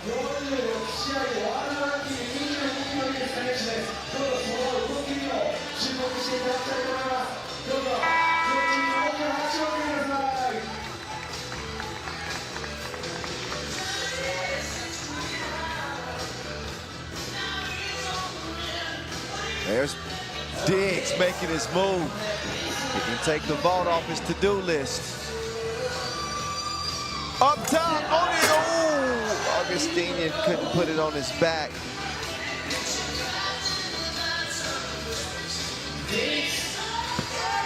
Diggs well short on that 2 attempt. And now it's Donker. He's gonna finish with the lay uncontested. Not a done deal yet. Plenty of time left, but Vienna, all they need is 3. See what they make of this possession. Diggs, he created some space, but step back doesn't fall. The vault working on Jamal. Big bucket right there. Lenortner cannot answer with a 2. Oh, almost kept it alive. Get him an A for effort. Good hustle. Another look at the last drive from Diggs.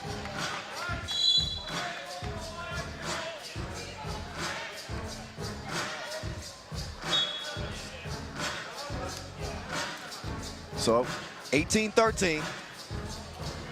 Timeout White. And 2:45 to go.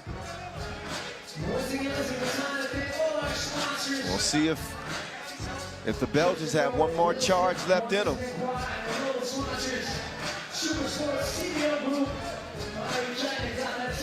But Vienna, who were hardly tested against Rosedale out of New Zealand, they won that one going away 21-8. This one obviously a tougher test for them against Antwerp. But if things stay the course, they're gonna be headed back to the hotel 2-0.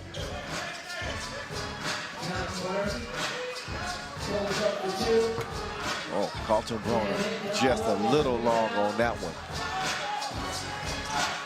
Things get a little bit more interesting here as Augustinians will make it a 2-possession game with 2.5 to play. Oh, Diggs uncontested. The Matador defense, he just goes right by. Donker will try to navigate his way through the D, and he misses the midi. Diggs, nope. He wanted that one. That would have put it away. Kaltenbrunner called for the trip. That is the 8th foul on Vienna. A little bit of a silly one there from Nico. Maybe a fatigue foul. That stops the clock, and it puts the Valk on the line for 2.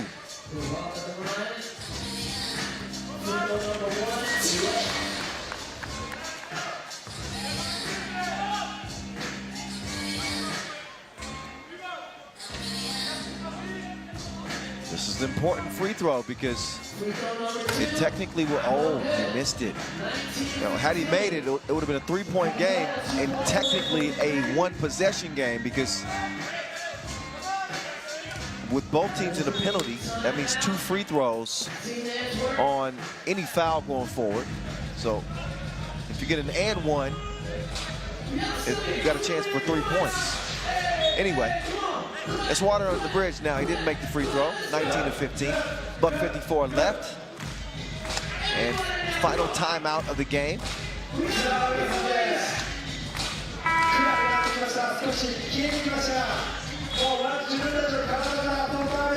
So the first order of business for the Belgians will be defending the 2-point arc. They don't want to give any easy looks. So an out-of-bounds challenge is what we're looking at here. Each team with the ability to issue 1 challenge per game. If you win your challenge, you retain the ability to challenge again. If you lose it, then you're done.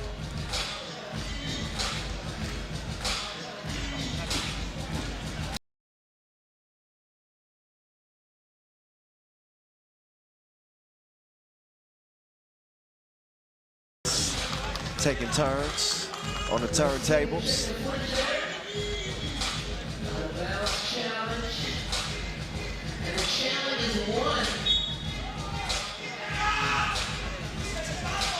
So Vienna win the challenge. Every possession here counts.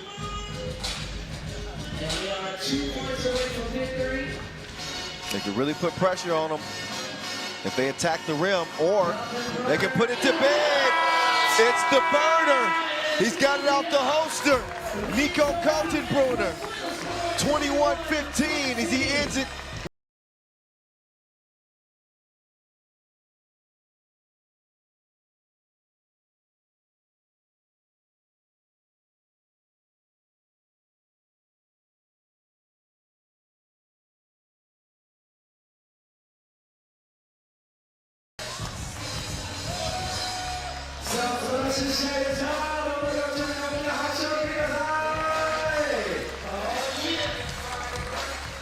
Entertaining game.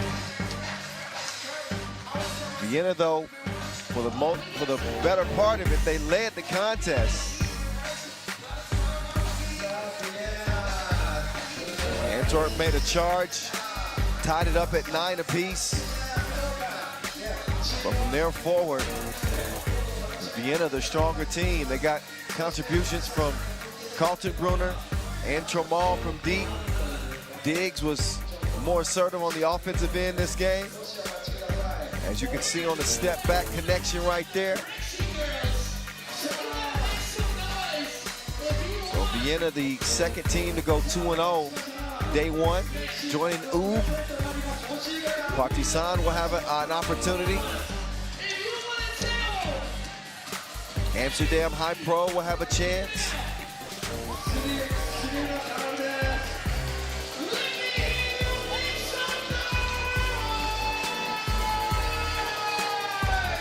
We'll get set up for the next game as it will shift back to Pool A action. Our final 4 games of the day, which will decide our quarterfinals for tomorrow.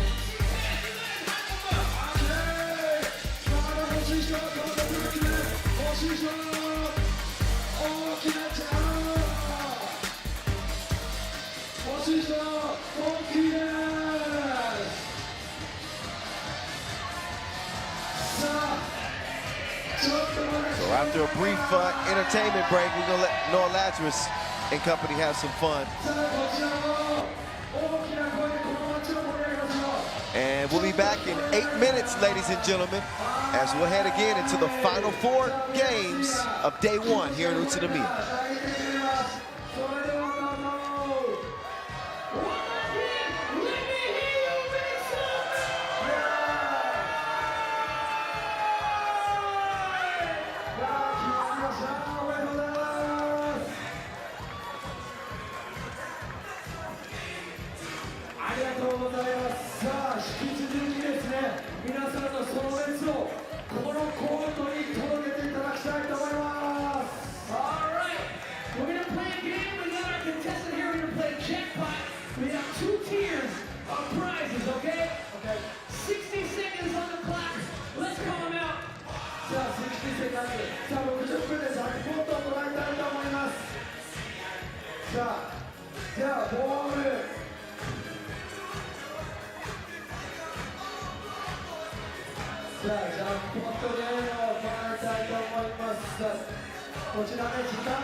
Thank you so much to the Prince girls, all right? So you make one shot, then we'll see the jackpot, okay? 60 seconds on the clock. You ready?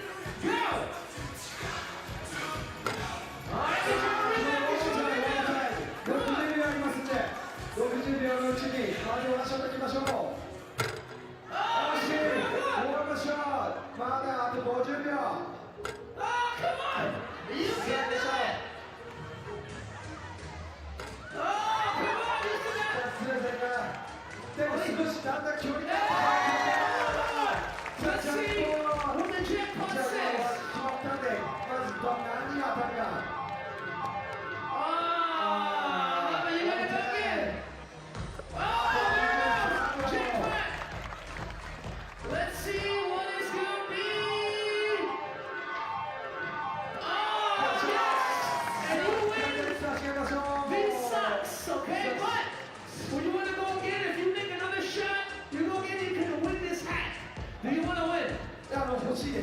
欲しかったらもう一回やりましょう。Let's ask the crowd. Hold on. Let's ask the crowd. Should he go for the hat? おいおい、よろしくお願いします。Yeah. All right. ラスト1.9秒。Let's go. いざ上から決めるか。Let's go. Oh, come on, one more. 決まらなかった。残念でしたが、靴下。ね。All right, we're gonna give you one more chance. All right, one shot. Let's go. One more shot. Let's see.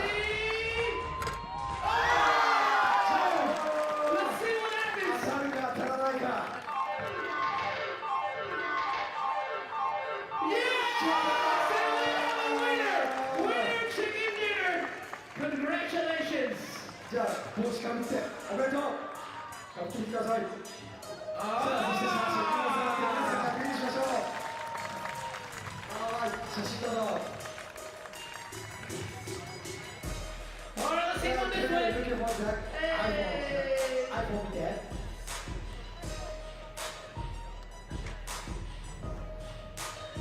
はい、じゃああちらのカメラマンも。So big congratulations. Arigato. おめでとうございます。ありがとうございました。以上、ジャックポットのコーナーでした。Thank you, MC Pass. Thank you.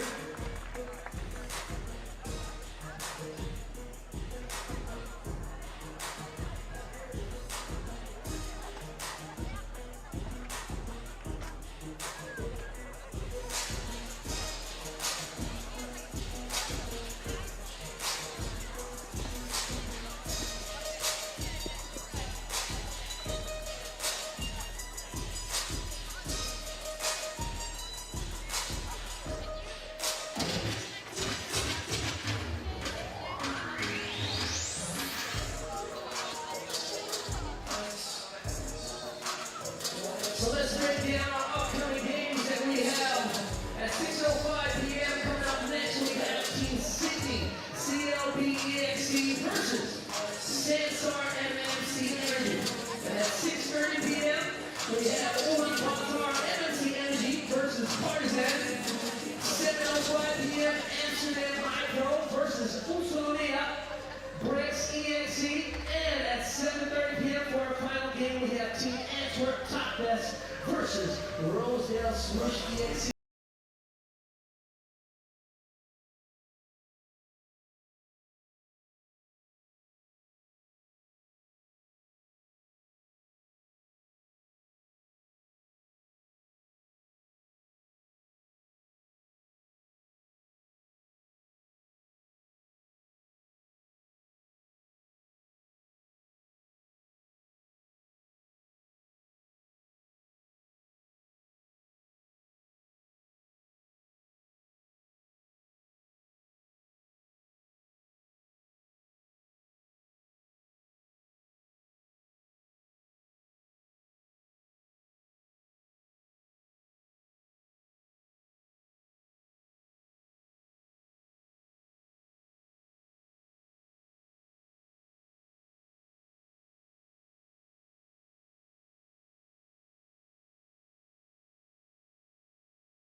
All right, it's time to head down the final stretch of our first day of action here at Utsunomiya. Kyle Montgomery, aka the voice of 3x3, back with you. We know who the top squad is out of Pool A. That is no surprise, the top overall seed. But as for who's going to get that #2 spot and play on for tomorrow, it'll be between Sydney, CLBEXE, and Sansar, MMC Energy. Both of these teams obviously falling to UB in earlier action. Although the Australians played UB a lot tougher than Sansar. Sansar MMC Energy did not play a bad game. They lost 21-17. The same total for Sydney, but the game just felt a little bit more competitive. Out come the Aussies first. I guess in pastel. Soft colored jerseys, but these guys are hard body. Trust and believe. They ready to go. Luke Jamison, Mike Golding, Lucas Walker, Cooper Wilkes, back and ready to go for this 10-minute sprint. Win and you're in, lose, and your work is done. Day one.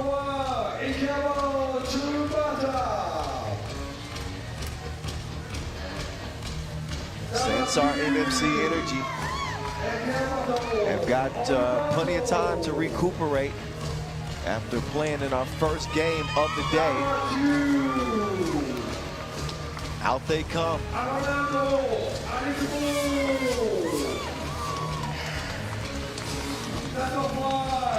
There's the archer, Anand Aryanbold, and the Serbian legend and Olympian Alexander Ratko. They'll key this group with Ulaanbaatar Ulaanbaatar and Ulaanbaatar, the new addition.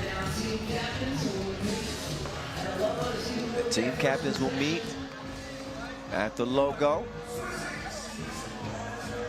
Official Marcos Michaelides will flip the coin. I believe Sansar MMC Energy will start with the rock. Haven't seen an overtime game today, but whoever doesn't get the ball to start regulation, yeah, as you can see, our officials, they've gone from short sleeves and shorts to compression leggings and long sleeves, hoodies, as the temperatures have dipped on into the evening here in Utsunomiya. That's how it goes. This time of year, it was hot earlier, but now it's cold. We're gonna see who heats it up between the lines. Will Cooper Wilkes be that guy? We will soon find out. Cooper Wilkes with a solid performance in that loss to Ooh. Or will it be his partner, literally, Mike Golding, fellow co-owner of the Sydney Supersonics? He could be in for a big game. 25-year-old Anand Aryanbold. I'm calling him the archer. He's the best Mongolian archer since Jeb.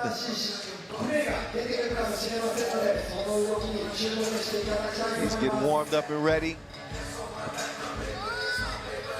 We'll see how Sansar MMC Energy contend with the size and aggression of Sydney. They've certainly got an advantage on the inside. Sansar MMC Energy will be a little more fleet of foot, you could say. They have a smaller squad. They have quickness on their side. They'll be working that pick and roll. If Aryanbold can get some good looks from two range, that can make a big difference in this one. 7, 6, 5, 4, 3. Here we go. It is on and popping. Sydney and Sansar play-in game to the quarterfinals. I like your cut, G. Ratko taking the feed. That's good eating. Ratko disrupting the pass attempt, but Walker didn't forget the tip. The Skywalker as he elevated for that follow. There's Aryanbold with the look, and the archer finds his mark.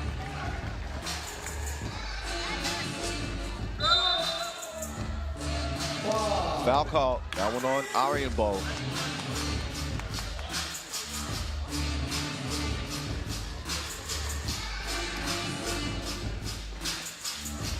Big shout outs again to Matt Hollard and his wife Yvette, who were watching the event. Traveled all the way from Australia to see Sydney hoop. They don't know I'm talking about them right now, but they're sitting right behind me. When they listen back to the broadcast, they're gonna be shocked.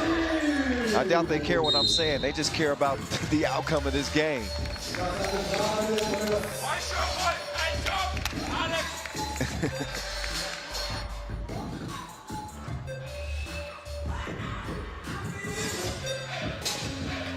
Sansar MMC Energy with an early 2-point advantage, just scratching the surface in this one.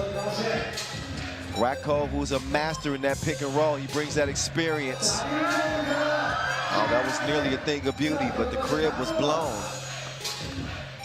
Got to finish what you start. As Walker, he makes good on the second attempt. He'll defend Arianbo. Rakov, they're trying to run that same action we just saw. Oh, that one gets batted. But a foul is called. Contact.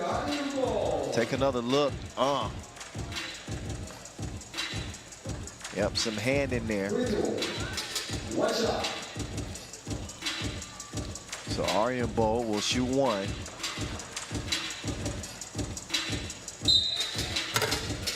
Wait a minute.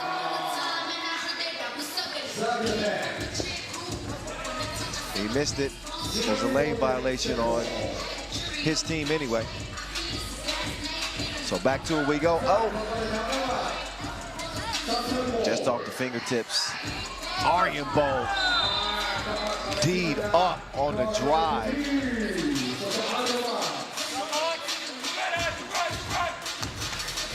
Take another look. It looked like Arianbo had a bucket, and we all thought wrong. Golding with the defense. Racco goes left. Does not finish the layup. Slow on the closeout. He's not made to pay for it. Good defense on the interior from the Mongolians. But Wilkes is able to get the bucket there. Arianbo, not that time. Straight on two, goes begging. Wilkes. Using that size. You don't want to be standing in front of that. Arianbo, unselfish pass. Got to finish that off, and they do.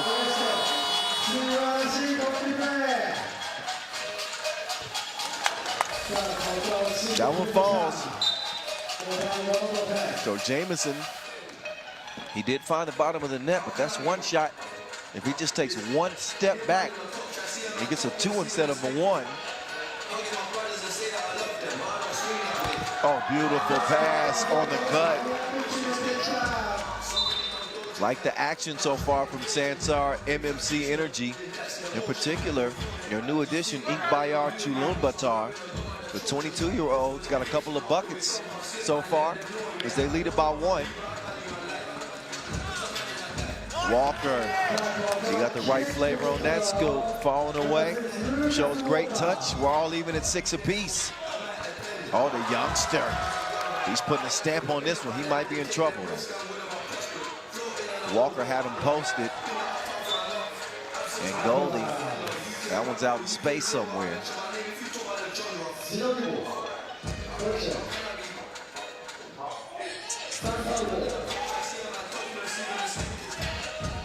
Arianbo, he's got another gear.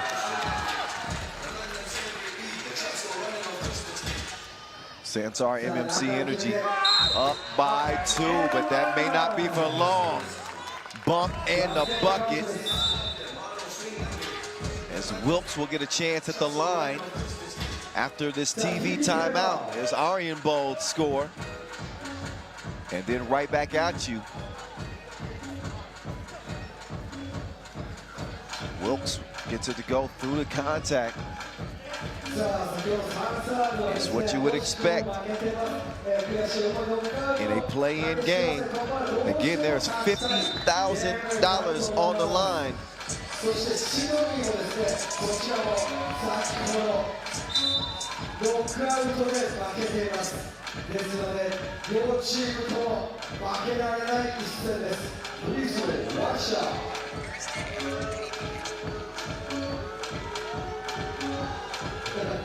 Wilkes hearing boos at the line. It doesn't take him off his mission. We're all leaving at 8 apiece. A quick foul on Walker. And again, Walker playing through a back injury. part of a silver medal Australia team at the Asia Cup this year. He's already got a gold from 2019.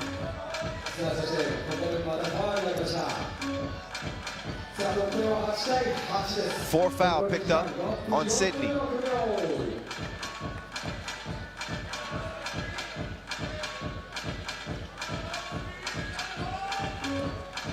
Aryabol, no hesitation. He can put the round thing in the round thing.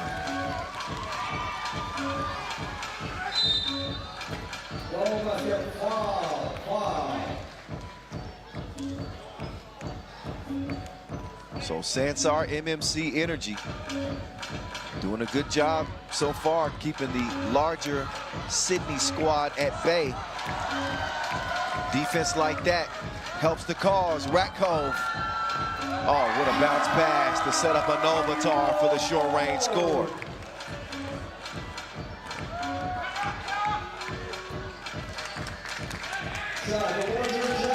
Sydney will trim the lead to 2.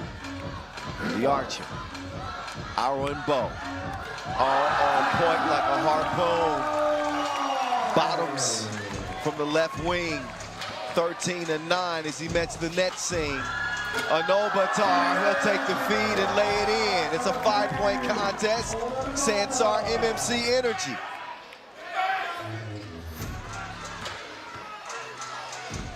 Oh, Lucas with a tough layup attempt.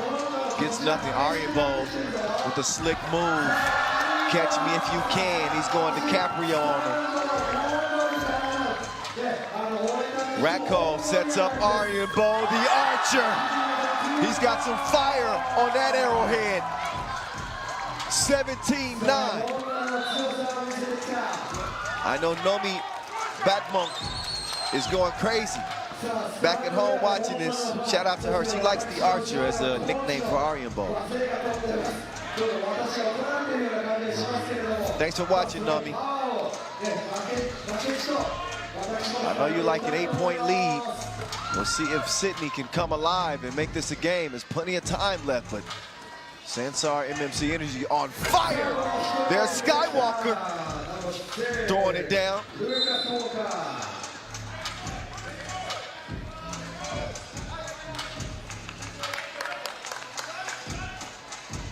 Take another look at Lucas Walker. Clear lane for takeoff.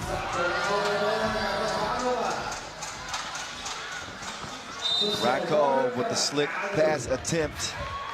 That ball is kicked, so a fresh 12 for Sansar MMC Energy.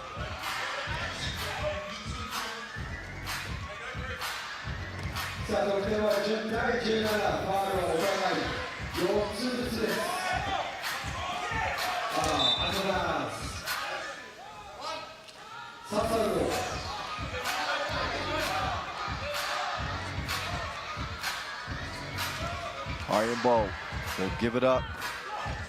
He'll circle, he was going to circle back. Instead, he's going to snag the rebound. That one just off target. They've seen some inspiring play from their young new addition. Sydney struggling to put the round thing in the round thing as they trail it by 7 here.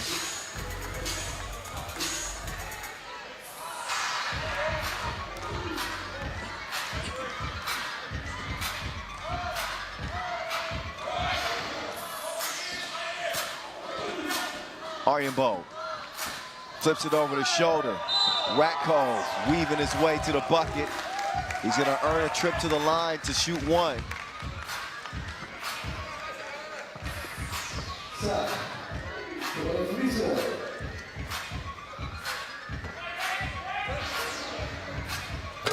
Ratkov misses the free throw. There's not been a point of strength for him. 50% last year.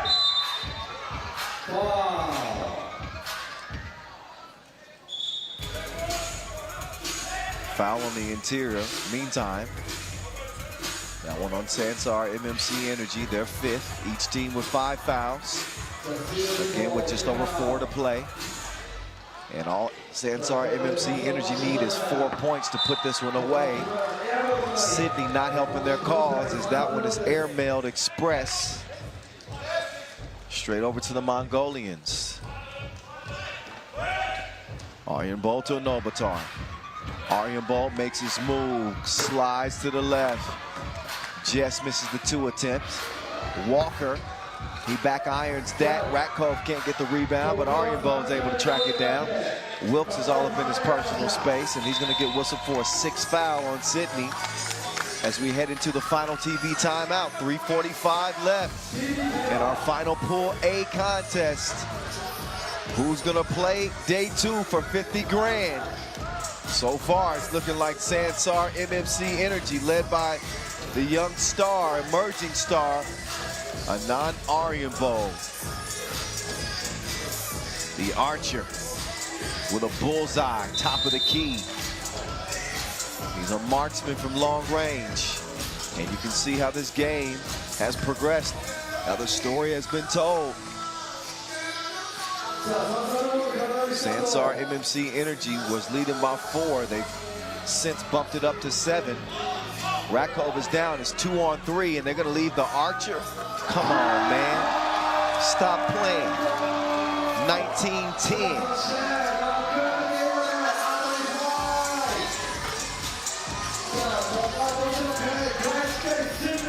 Aryan Bolt lost his footing. They want to get him to rock. Why not? Anand Aryan Bolt. Not that time.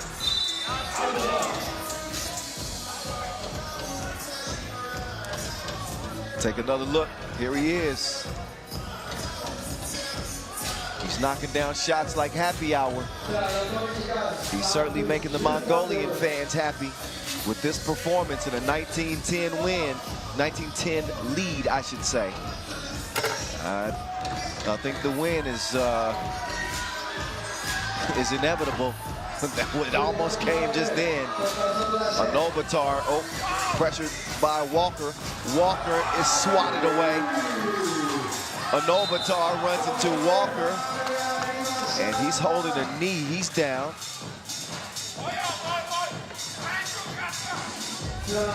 Great timing on the block. That's all Wilson right there.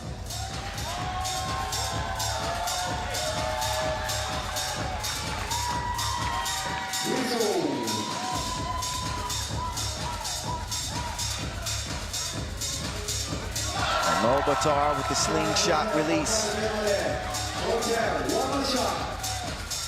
One more make and Sansar MMC Energy have secured a spot in the quarters. Not yet. Now it's gonna happen. What a pass with class by Ratkov to set up the final score. 21-10, a runaway victory for Sansar MMC Energy. Ulaanbaatar put it away, the youngster, with his imprints on that final win for the Mongolians. And they feeling it.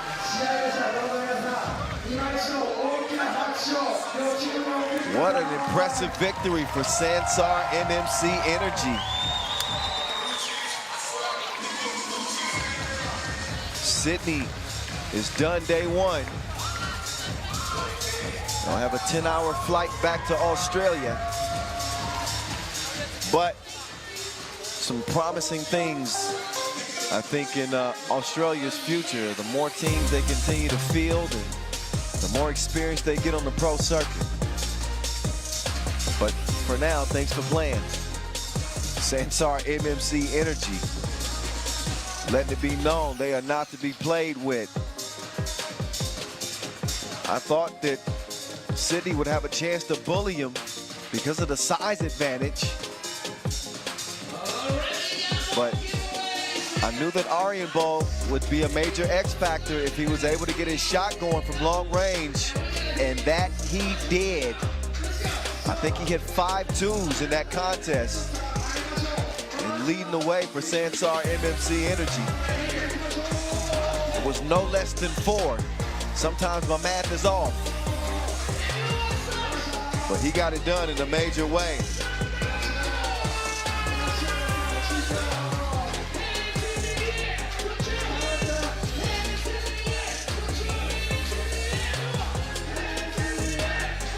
last look at the highlights in that one. As we will see Sansar MMC Energy on day 2 here in Utsunomiya. The quarterfinal brackets will be set by the end of business today.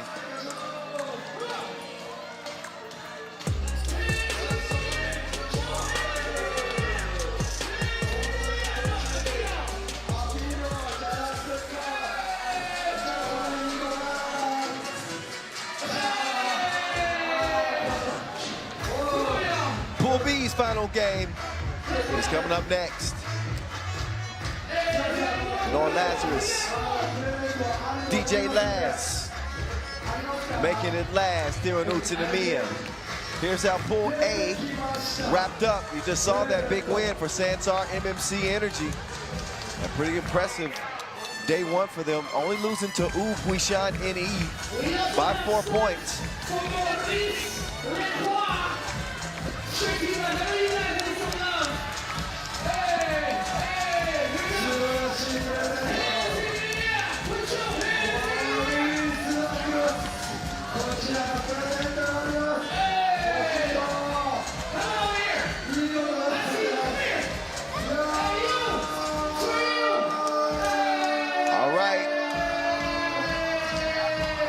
More 3x3 action to come. I want to thank our local sponsor, the Super Sports CBO Group, our ball and apparel sponsor, our global partner, Chooks to Go.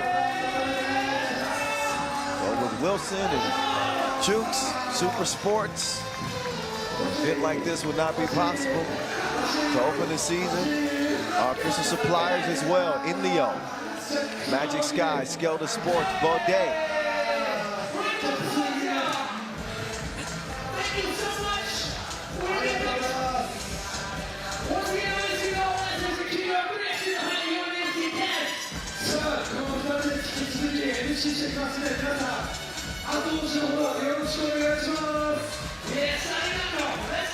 Thank you.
Partizan, they control their own destiny. With a win here, they secure the top spot out of B. They also save Raudondvaris, I should say. Ulaanbaatar MMC Energy not only need to win, but they need to win big. After losing by 6 in their only contest today. Out they come.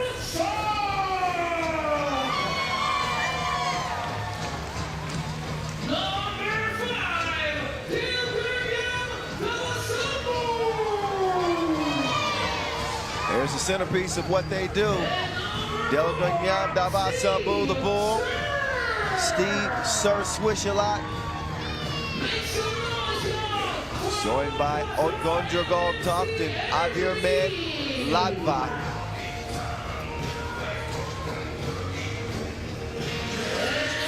Had a really tough time offensively in their opening contest. They were able to manage 15 points, but it looked grim there for a while.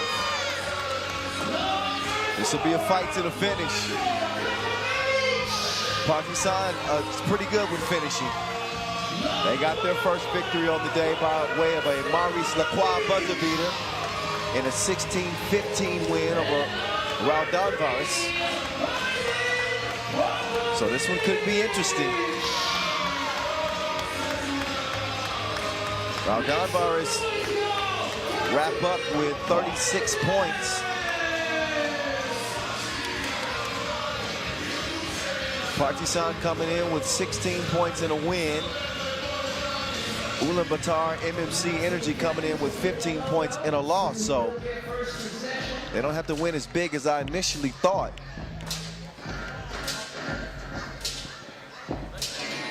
But if Ulaanbaatar can outdistance them by 3 points, I believe, with a win, I think that'll be enough to get them a slot in day 2. We got to get our math squad on this one. I was a C student, so don't trust my math.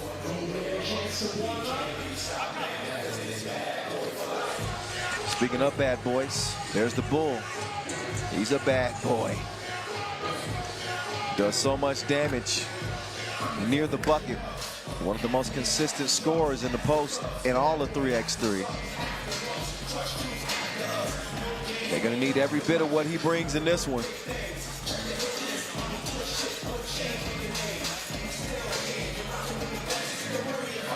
Partizan looking good, though. Ivan Popovic.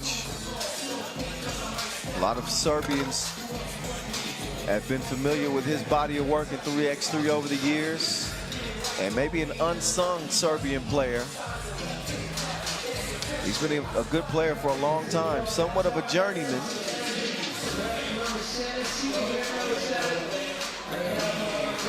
Well, Partizan is as solid of a team as they come.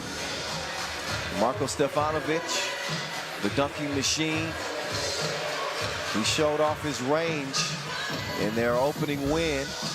He and Marko Čakarević both connecting from 2 range. Stefan Torbica always bringing that tough defense for Partizan. This one should be good. We're going to see how much fight that the Mongolians have in them. We say 3x3. So I want everybody to join the lead.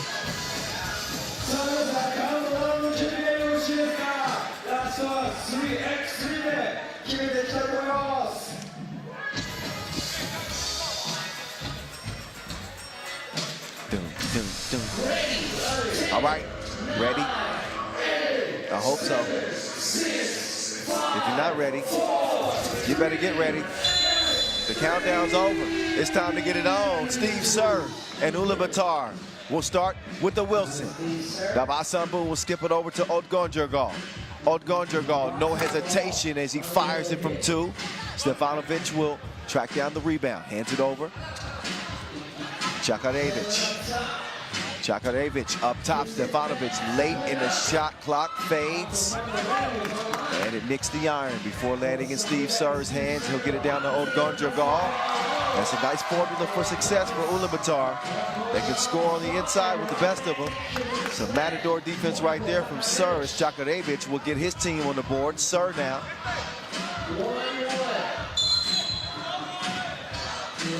he's fouled.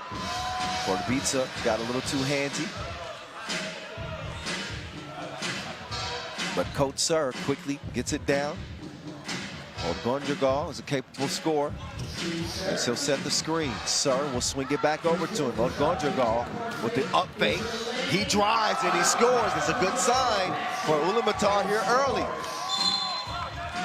That time, Tok gets called for the foul. They'll make a substitution.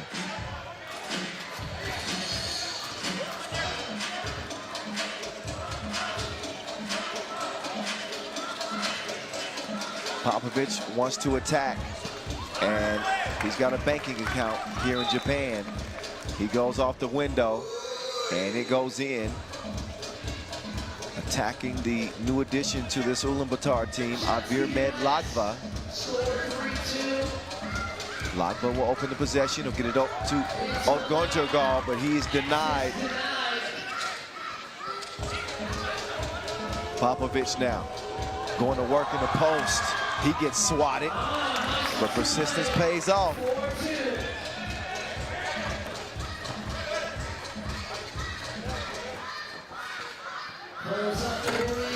Oh, that one just rattles out. Oh, Stefanovic is hacked. Partizan with an early 2-point advantage. Nice defense, though. So Latva holding his ground.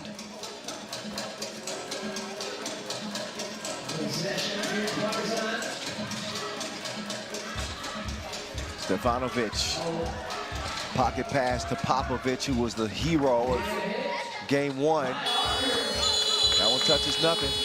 So a shot clock violation is the result.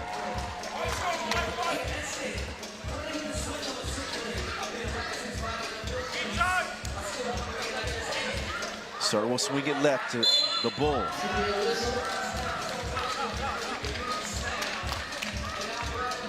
And not before a foul is called up top. TOPdesk. He's whistled on that one. Raudondvaris, he has started this game off aflame. 4-4. Stefanovic got a good look, just not a good looking result.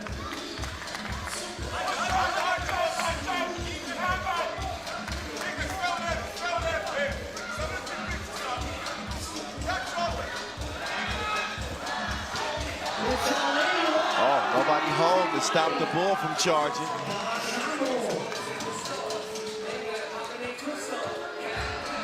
Čakarevich, he's going to drop it off. The easy score for TOPdesk. TOPdesk goes for the steal, doesn't get it. Čakarevich is reaching in to stop the Bull. And he holds him off for the moment. That'll leave 6 seconds on the shot clock for Ulaanbaatar MMC Energy. Now, the reason why Ulaanbaatar is so dangerous is because at any moment Steve Sir can catch fire. So far it's been Raudondvaris Tok that did the heavy lifting for the Mongolians offensively, but again at any moment Steve Sir can get unconscious and turn this game on its ear. He's that type of shooter. And Stefanovic, he's mad at himself because he had a chance for a potential and one. He missed the crib, so he shoots one.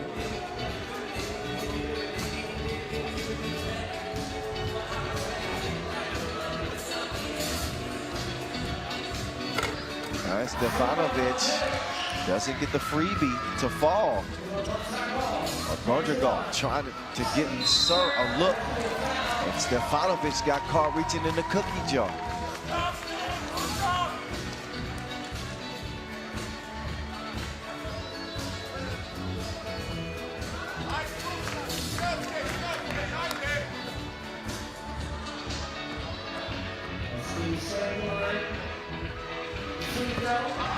Sir, free throws like a layup.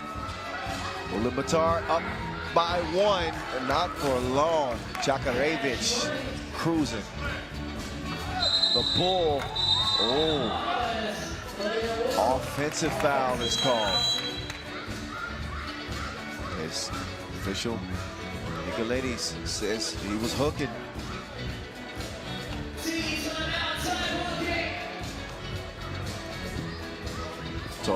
timeout. And a contest separated by 1 point. It has been Raudondvaris talked, doing his thing for the Mongolians. The Bull chipping in as well.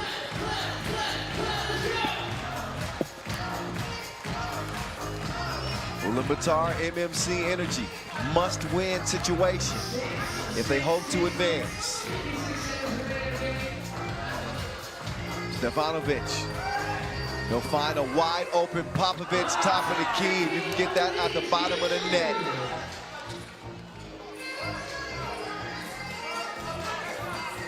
Raudondvaris with 3 to shoot, got to get something up, fades away, touches nothing. Popovic, no, all iron that time. Navasambu to Raudondvaris. What a move. Got a little dizzy apparently. He was seeing 2 rims on the shot. Now Torbitsa does his dance. But he comes up shy. Navasambu. Whoa. Foul called on Torbitsa. Kind of a frantic possession, that last possession for Ulaanbaatar. There's another look at the last 2-stroke from Popovic. Partizan 8, Ulaanbaatar 6. The Bull off balance on his shot attempt. Stefanovic, he's fouled by Steve Starr. We won't get continuation there.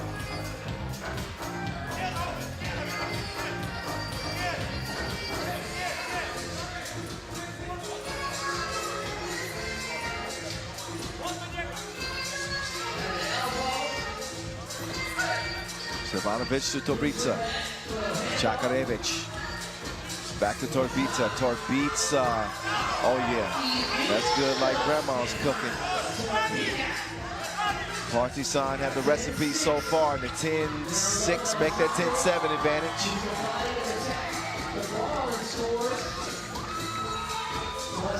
Oh, perfect pass. The entry to Torbitsa will get the lead back up to 4. There's the Bull. Down to the body shot. You won't get these dents. 11-8. That one poked away, but not cleanly. Navasambu called for the reach-in foul over the back. That's number 7 on Ulaanbaatar MMC Energy, which means 2 free throws upcoming for Torbitsa.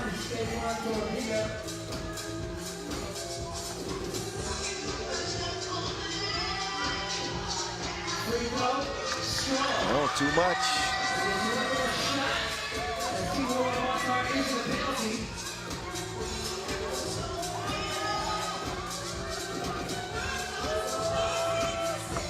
Second of 2 goes Stefan Torbitsa. So the Serbians maintaining a 4-point advantage as we're under 5 minutes to play. Bull, after missing the close ranger, he's got the assignment of defending Popovic. Popovic crossover. He's tricky with it. Torbitsa, the stroke ain't stroking. Chakarevic, though, keeps the hands active, and he's rewarded with a layup. Sir hasn't got many looks from long range, and he throws that one away. Biggest lead of the game now, 13-5. Chakarevic saves it. Oh, Navasambu just took his eyes off of it. And a missed opportunity for Ulaanbaatar as they'll give it back over to Partizan, and they'll look to add to this 5-point advantage.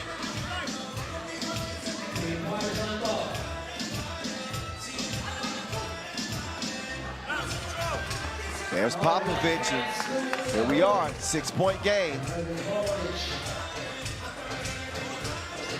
Agba couldn't hit the midi. Stefanovic, cross. Past Raudondvaris. I think he was trying his best not to foul because Ulaanbaatar is in the penalty. That puts him at a major disadvantage here in the last 3:49 as we take a TV timeout. Not being able to play as tough defense as they'd like for the risk of putting Partizan on the free throw line and already looking at a 7-point deficit. Here's how things have come to be. Ulaanbaatar stagnant at the 8-point mark.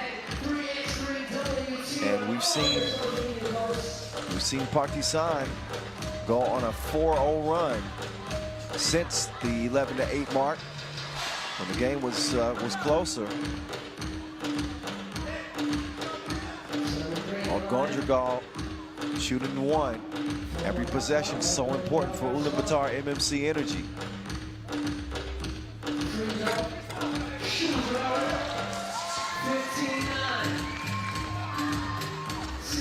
Nice ball movement as Torbica will try to set up Popovich. He eventually gets him to Wilson. Now he's got it. Look at the hustle. Pop. Couldn't stop his momentum from carrying him out of bounds.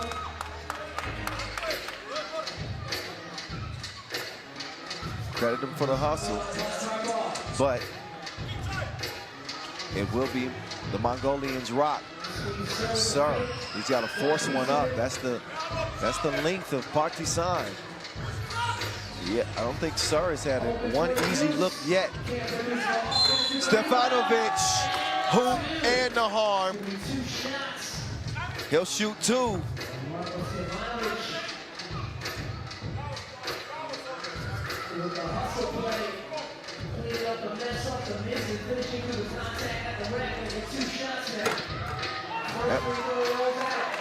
Stefanovic, though, can't make the first of two free throws. The second one, though, it does find its mark. It's 17-9, Partizan.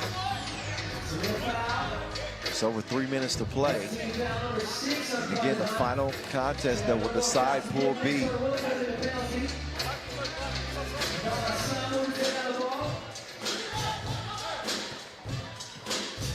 Sir, a little bit out of sync. Oh, Davasambu, he might have got away with one there. Oh, Popovich. He absolutely froze Gondragal with that hezzy move. Made it weak in the knees.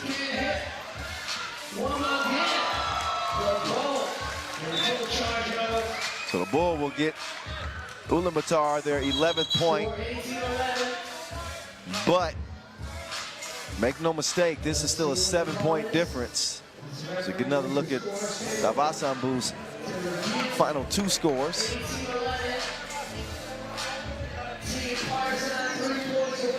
And Davasambu, you can see he's having some trouble with his wrist.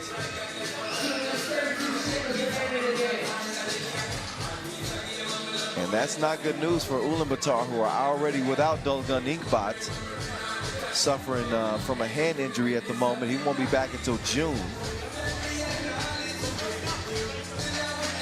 Make sure you give us a follow at FIBA 3x3. Use the hashtag 3x3WT.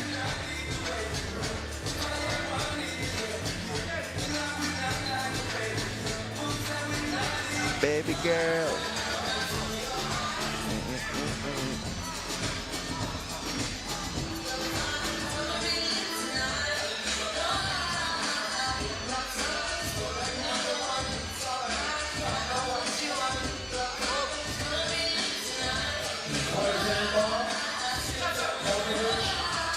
Popovich drive kick.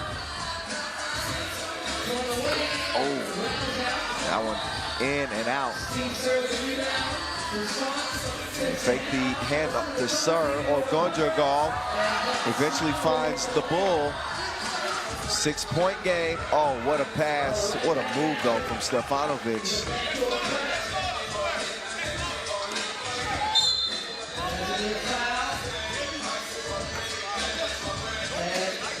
That foul on Popovich, he was out of position.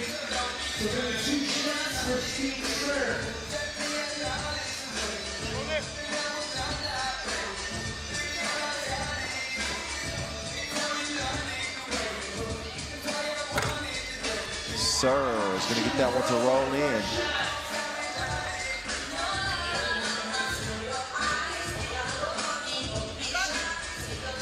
Number 2,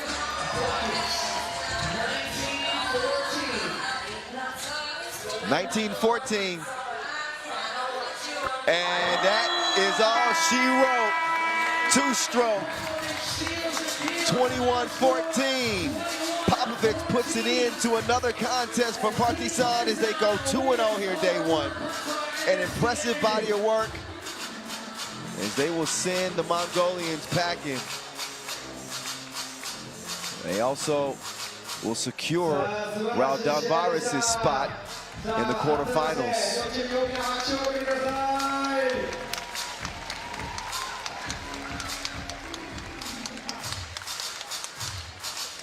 So the second Serbian team to go undefeated here day one, which leaves us just a couple of games remaining.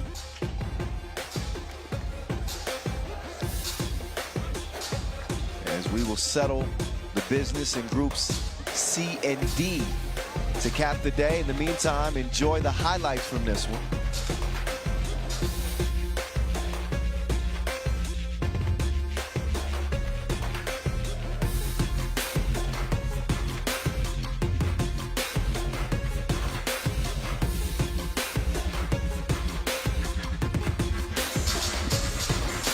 Popovich with the final stroke in this one. That was his first to make.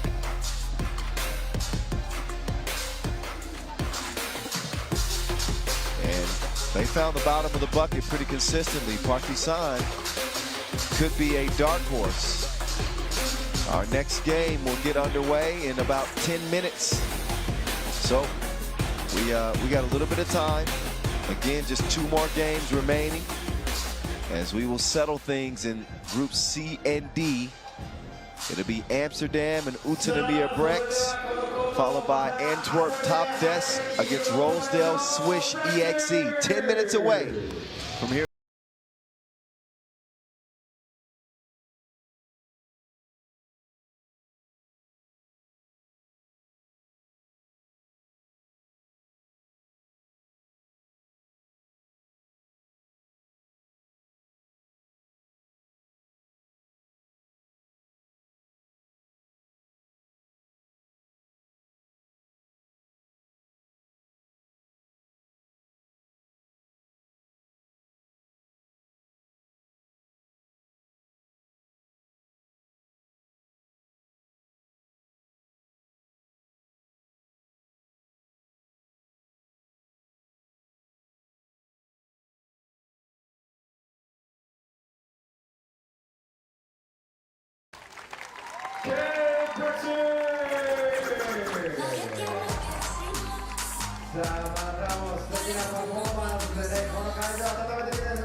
Once again, FIBA 3x3 would like to thank the sponsors. Wilson, Trips to Go, and official timekeeper, Maurice Leroy.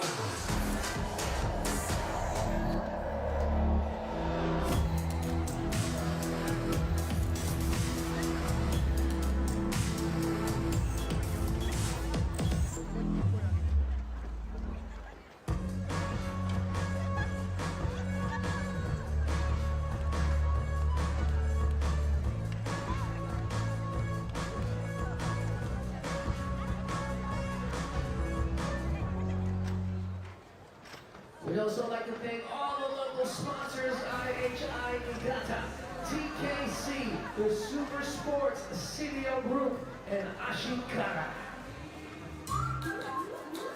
その夢をその思いを足切りに相談してみよう。あなたの夢と笑顔を応援します。足利銀行。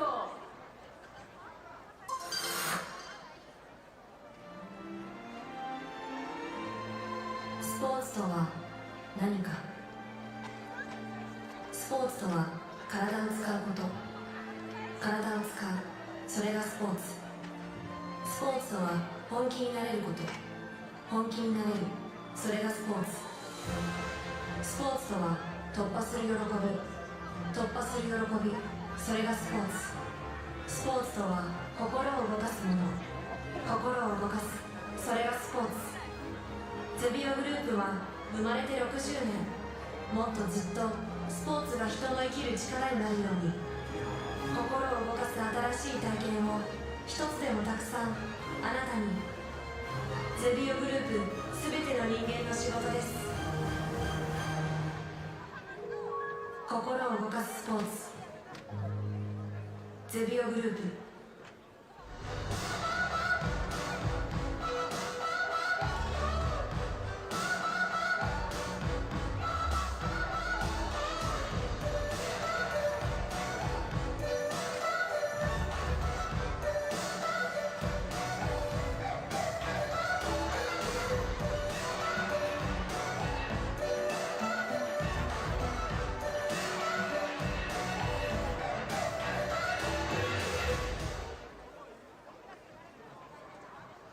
さあ、お待たせいたしました。今度はですね、ジャックポットの時間です。One more game, we have another contestant. さあ、皆さんの応援が必要ですのでよろしくお願いいたします。それではお呼びしましょう。お待たせソースケーキ。さあ、シュートを決めてジャックポットが So でき you て know the rules. 当たればジャックポットが通ればこちらプレゼントは渡されます。それではよろしいですか。はい、自信のほどはありますか。はい、頑張りますということです。 Alright, you ready? Alright, first tier is the さあ、 sun. 60秒です。 Hold on, 60 seconds on the clock. Let's go! Get your arm さあ、 up. まだあるよ時間。よいしょ。おいしょ、どんどん膝が柔らかくなってるかな。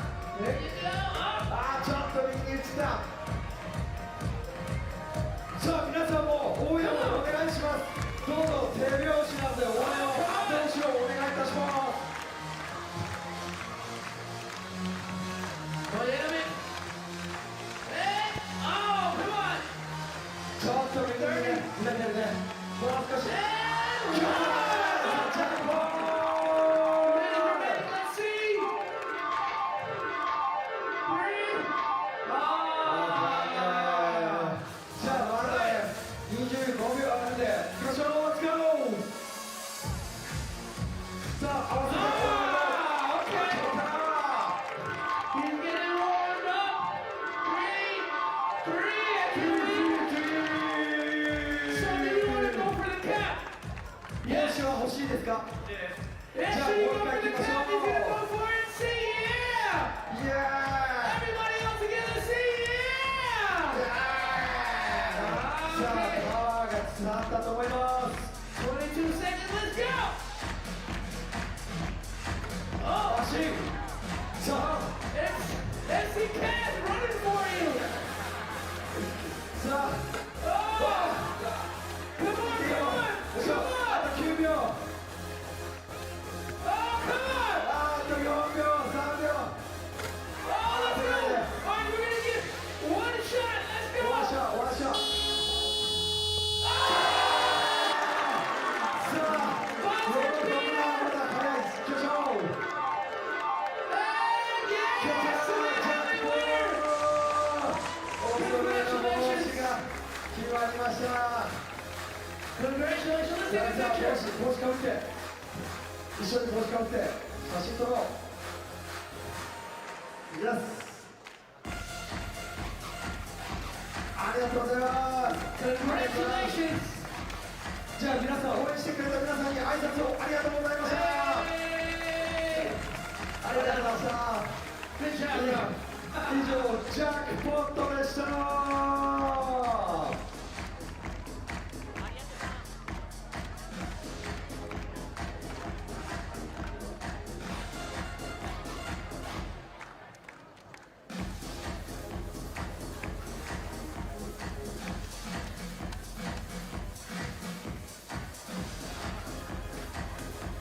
We're going to do a crowd check. We're going to see which is the loudest side. さあ、一番盛り上がってる人は誰かなというコーナーです。 Hold on. Let's hear this side. Let me hear how loud you guys are. Everybody, come on. Let me hear you make some noise. 一番前のお姉さんたちがすごい皆さん負けないで。 How about this side? Are y'all loud? Let me hear you make some noise. Let me hear you make some noise. ありがとうございます。 Come on over here. Come on. 盛り上がってる人は誰ですか？いやー、さっきからね、すごいアグレッシブに盛り上げてくれてます。So we have one more. How about this side? Let me hear you make some noise. さあ、そして階段の上からもどうぞ皆さんの声を届けてください。イエーイ。 Come on, y'all. We get this party started. Let's go. Come on, clap, clap. Everybody together. Y'all up there. さあ、残り2試合です。この後はいよいよ宇都宮の登場です。どうぞホームタウンを応援するためにこの会場、このコート、まずは温めていきましょう。 Coming up next, our final two games of day one. さあ、コートつけがたい皆さんの盛り上がりです。 Say oh. Come on. Say oh. Say oh. Oh. Oh. Oh. That's right. Hands in the air. Put your hands in the air. Put your hands in the air. Let's go. Hands in the air. Put your hands in the air. Hands in the air. Put your hands in the air. Yeah. さあ、上半身だけでもジャンプジャンプジャンプジャンプジャンプジャンプジャンプジャンプ。さあ、気持ちと体を温めていきましょう。 Oh yeah, once again, I'm MC Ulaanbaatar, the king of BREX, the hype, MC Pass. And Noah! MC Noah! We don't have next to these games. レクサラーありがとうございます。さあ、引き続き皆さんのパワーが必要です。 Sexy ladies, hey. Thank you!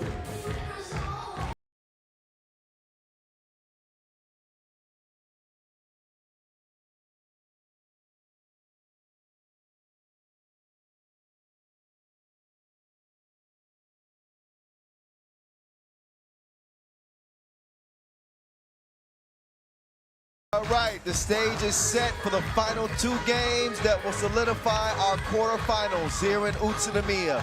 Pool C is on deck. Amsterdam HiPRO and Utsunomiya BREX EXE going toe-to-toe here as they will sure things up in Group C. We saw Amsterdam HiPRO get the win over Yokohama 21-15. They're taking aim at a 2-0 record. Utsunomiya BREX with a victory over Yokohama. They will both be going on to the quarterfinals. But we don't know what the seeds will look like until now. Utsunomiya BREX with a 1-point victory over the Yokohama squad. It wasn't exactly an easy game for Amsterdam HiPRO in a 6-point victory. But they were able to pull away late thanks to some high-flying action from Worthy de Jong. Lockdown defense from Julian Jari. And I'm really liking what the lesson is bringing to this team, as he was a consistent offensive contributor in that opening contest. They will take the court second, or first, rather. Here's Thalessen, right on cue. Again, a new look Amsterdam team this year. Jan Driesen has continued to get better and better each year in 3x3. He brings his 6'8" frame to the flow. There's De Jong right there. And he's joined by Juice, Julian Jaring, with a new look this year to go with the new teammates. He's coming in beardless. I was joking. I said it was the naked mole rat look. He said, come on, man, why you gotta do me like that? You know what, Juice, we're better than that. I'm sorry. I mean, after all, this is the truth. Jaring is a long-time model, and that's not a joke. There's no way he could look like a naked mole rat. He's just naked-faced. That's all. Never mind. It has nothing to do with the game. Big one coming up. For the top spot, Pool C, Utsunomiya BREX will now join them between the lines. Again, Amsterdam with Jan Driesen, Julian Jaring, Norbert Thalessen, and Worthy De Jong.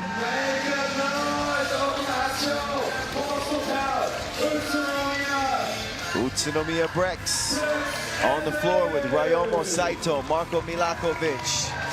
They will lead the way from the guard position.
Lace them up against Sansar MMC Energy in the quarterfinals after their win over Sydney. All right, here we go. Juice. He'll check it up, start the possession for Amsterdam HiPRO. Driesen doesn't get it to Juice on the cut. Instead, they get it to Worthy, and the stroke was broke. They'll get it back to Worthy. He'll try again, and the stroke still isn't stroking. So why not try a layup? No problem. Amsterdam HiPRO on the board. Milakovic using the screen.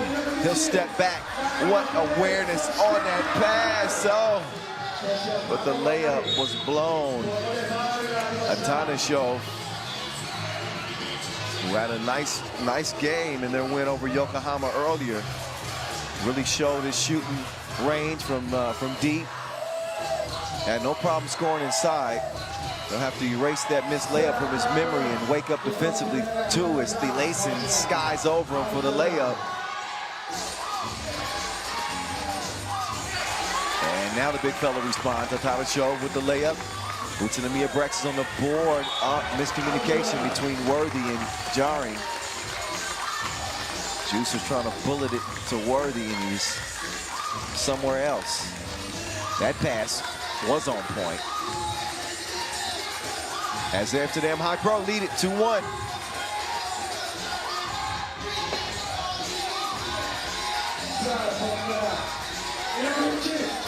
Oh, Milakovic is gonna finish what he started. Follows the miss, 2-2. That's gonna go off of Utsunomiya and over to Amsterdam HiPRO. Take a look at Milakovic just sticking with it, follows his shot. You don't box him out. It's gonna cost you. The lesson. He will drive. Nice ball adjustment as he scores over Saito. Saito's got to feel like he's got an advantage here. He decides to let it go from long range instead of driving. He misses the Marcus. Dreesen will now get it down to Thielessen, and he certainly got an advantage in the post. He decides to get it to Worthy instead. Worthy, does not score on the shorty. They come away empty. And a whistle, that one called on Worthy.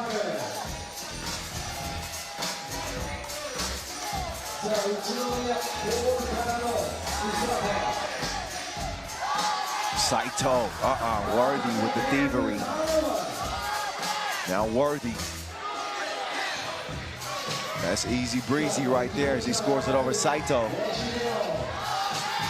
Saito, ooh. Call for the travel. Thought he might have had him with the jabby. But I think he drugged that pivot foot and he's whistled. 4-2 Amsterdam. Dreesen, I like your cut, G. Oh, Juice. A year ago, 2 years ago, Juice would have banged that. They all count the same. Speaking of bang, bumping and banging is Atana show for the score underneath. 5-3. Dreesen. Oh, he made Milakovic blow both tires. He laid down for a nap. 6-3. Atana show. Man. Make that 6-4. Atana show with the Wilson back in hand. Milakovic makes the move on Dreesen. Dreesen no choice but to foul. Donishov wants the unsportsmanlike, but I do believe that Dreesen made a play on the ball. But there's a Donishov. He's moving furniture down there. Victimizing defenders left and right. There's Worthy looking for another victim. He streaks to the cup and puts it down. 7-4 the result. And Worthy with another steal. Delivers the goods to Juice. Juice is able to draw the foul underneath. Another look at Worthy's last drive, and we'll call that a strong layup. Is that a dunk? Let's debate. Juice's pass is deflected. Saito. Cross court to Milakovic. Milakovic, no hesitation as he flicks the wrist. Worthy is going to corral the rebound. Worthy a baseline bang.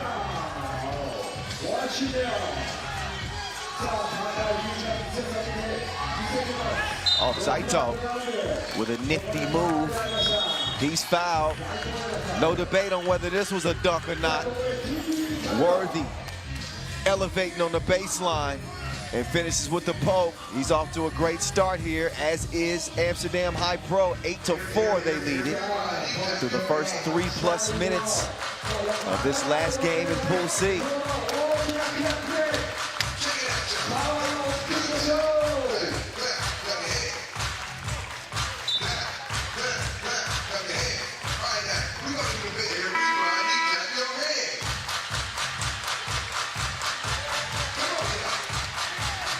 Milakovic, he moves it right.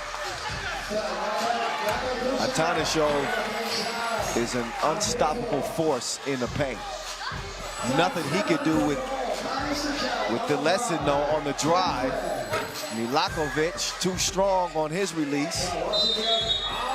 And a foul down low. I think that's going to be called on Atanasio. There's the lesson. Great lift. Gets the first step. Good finisher at the rim.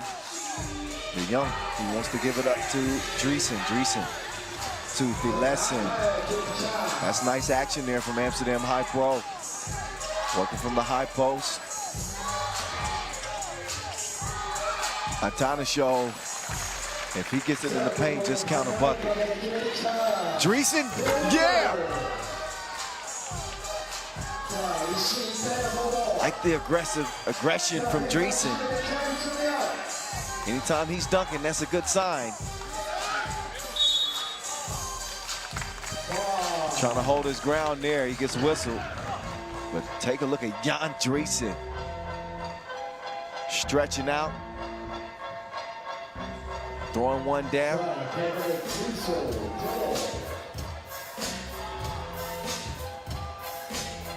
One shot. Atanasio will shoot one. His team looking at a 5-point deficit. It's going to stay that way. He comes up short at the line. Dreesen, give me that. You take this. A dozen to a half dozen. Amsterdam HiPRO. Atanasio making his move on Worthy.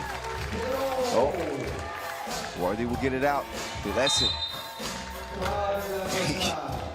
He wanted to dunk too. Everybody else is dunking, why not? The lesson. He will force Utsunomiya into a fourth foul. Possession will go back to Amsterdam HiPRO. Worthy will get a rest. The lesson and company will continue the attack. Here come the Dutch. Juice with an up fake. He got eyes in the back of his neck. A no-look make as he flips it over and in. Milakovic makes his move to the left, missed it. Saito with the crossover on Dreesen. Took him to the crib.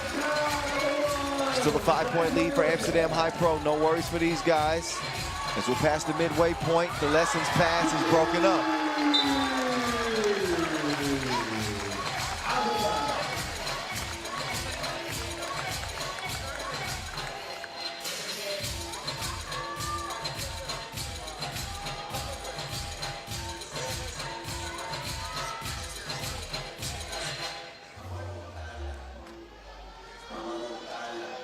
Just want to make sure this possession is going to start with the proper amount of time on the shot clock. And it'll be 1.5 ticks to get one up. The lesson. Nearly hit it. That foul is called on Utsunomiya BREX. Milakovic caught shoving Worthy on the rebound attempt.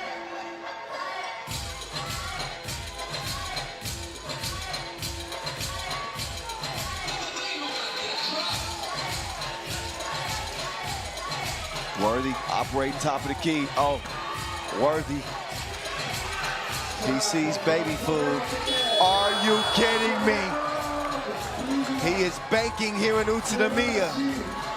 Money from deep. Oh, there's Milakovic with an answer. His two goes down. Maybe not as impressive as this wizardry from Worthy de Jong. 1 foot off the window. Silly.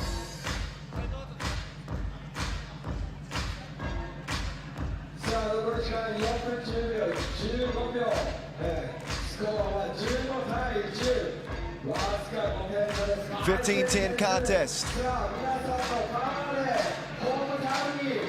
10 seconds on the shot clock for Amsterdam HiPRO.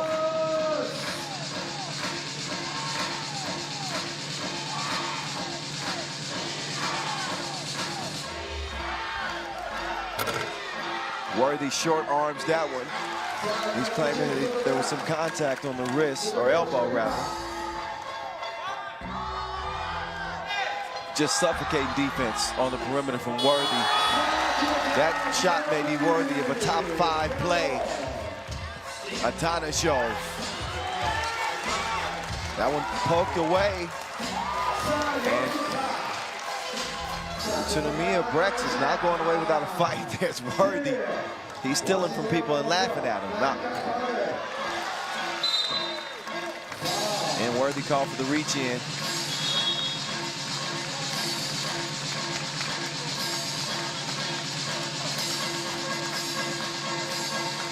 Take a look at that last score from Atanashov.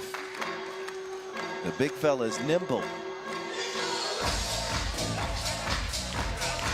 2-possession game, 3:33 to go. Our final TV timeout in this one. 3x3 action coming at you in front of the Futa Arayama Shrine here in Utsunomiya for our second straight Utsunomiya World Tour Opener. Amsterdam opened the game in front, and it stayed that way ever since. Although we are starting to see some more fight from Utsunomiya BREX. Another steal from Dion. Dreesen makes it 16-11. Oh, there's a little jelly for your toast. Psycho. The lesson, he'll miss the hook. Atanashov will get the rebound. Now he will get the Wilson, and he knows what to do with it. Dion, Island. I feel sorry for you.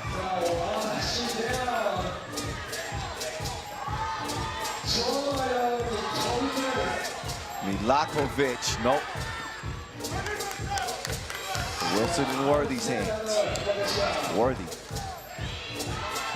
They'll turn the duties over to the lesson. The lesson can't teach him a lesson.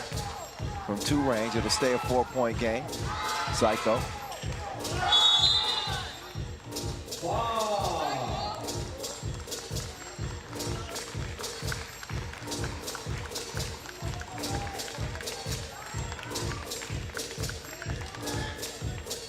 So 5th whistle on Amsterdam.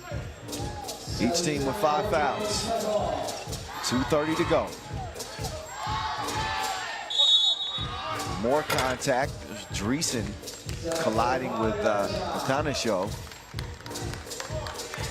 A lot of grabbing going on there. Juice involved there as well. That's number 6 on Amsterdam HiPRO. Jarring will defend. Saito. Oh, give me those. The lesson, watch your head. Smash it like 2 potatoes. Did nobody want no parts of that? So I think everybody's dumped on this Amsterdam HiPRO team. They getting plenty of iron in this contest. There's the lesson with a big bang. Worthy sends that back, was the wrong order. Now Worthy doesn't hit the float, and then he's called for the push after the miss. That is number 7 on Amsterdam HiPRO. That'll result in 2 free throws upcoming for Utsunomiya BREX with 1:54 to play.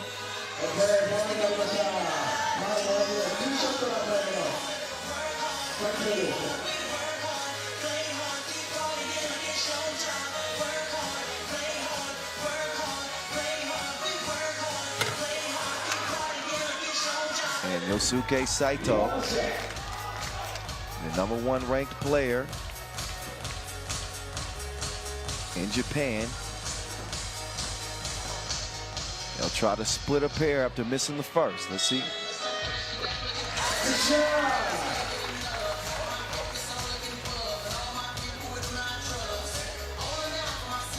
Gets that one to count.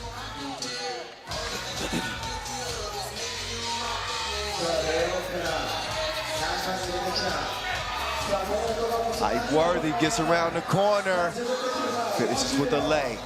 Good defense initially, but contact as he couldn't stop the momentum.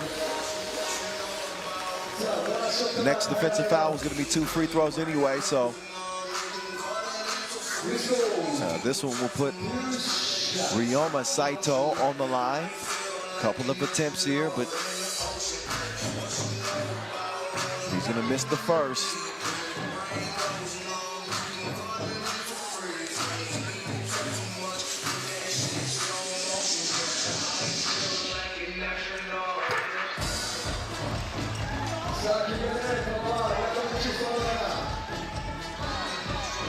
Here's Milakovic. Missed everything but the glass. Dreesen will drop it off. Oh, De Jong. He blew the dunk attempt that time. The lesson runs into a Tanashov, and he's going to come up empty.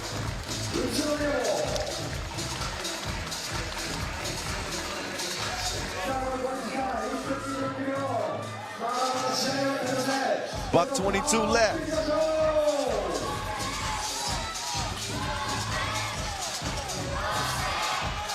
Saito weaves around the defense, gets an easy layup. Amsterdam want to put this away. De Jong, he wants to clear space. He had a Tanashov on him. He was about to put on the show. Anytime he gets that matchup.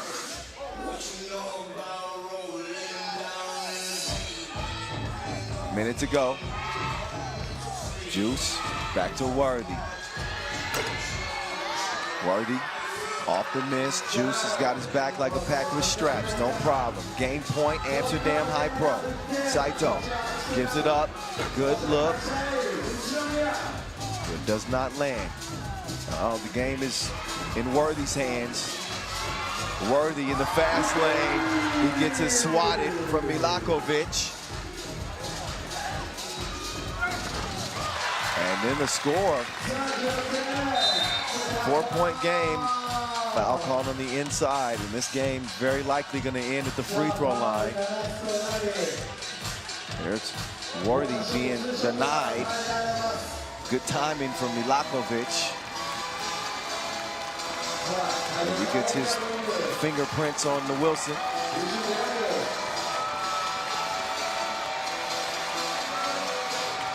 Him Worthy at the line. And that's the last line in this story. That's it. That is all. Amsterdam HiPRO take the top spot out of Group C. They go 2-0. Keyed by strong performances from Worthy, De Jong, and the lesson. 21-16 is how this one ends.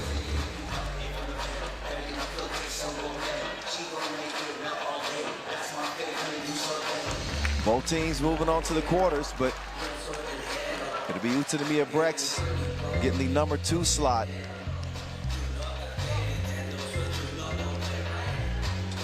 So that leaves one more game to go to cap the day. We'll cap this game with some moving pictures for you. Certainly a few highlights in this one. Worthy De Jong getting it done on the defensive end.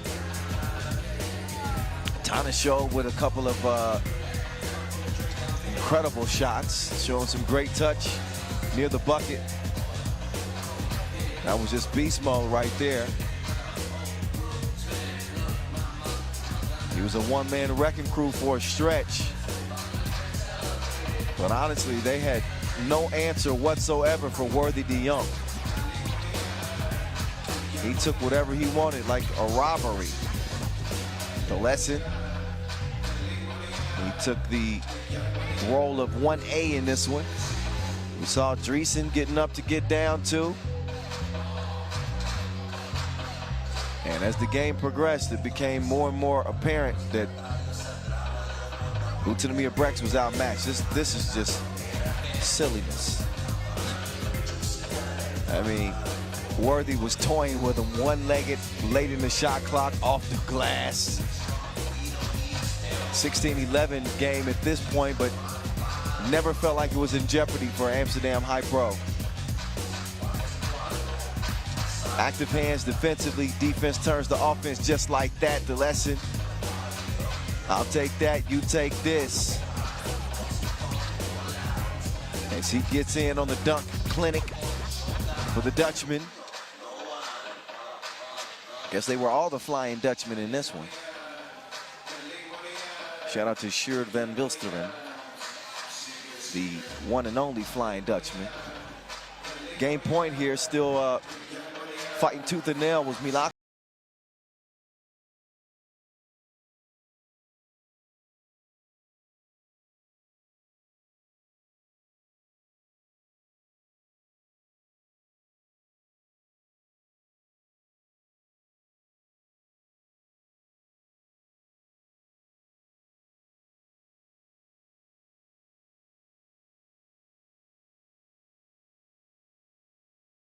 MMC Energy will face off against Amsterdam HiPRO. So this will do it, ladies and gentlemen. Antwerp, TOPdesk, and Rosedale Swish. Rosedale Swish only managed 8 points against Vienna. Vienna topping Antwerp TOPdesk 21-15. Winner is in, loser is done. It's as simple as that in our final 10-minute sprint of day one of this Utsunomiya Opener.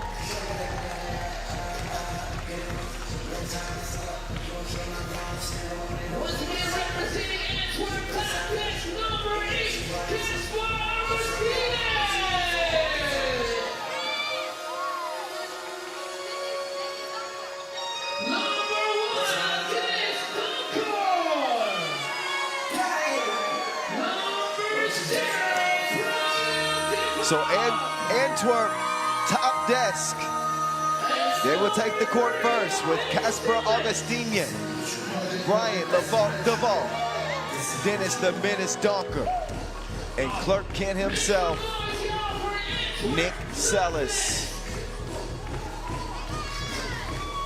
The Belgians in the all black.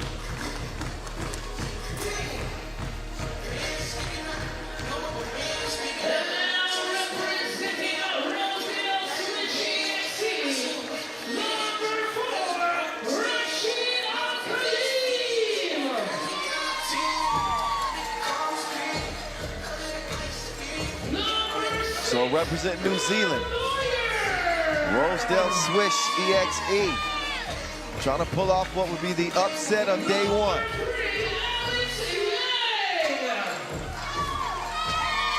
Could they possibly top Antwerp TOPdesk?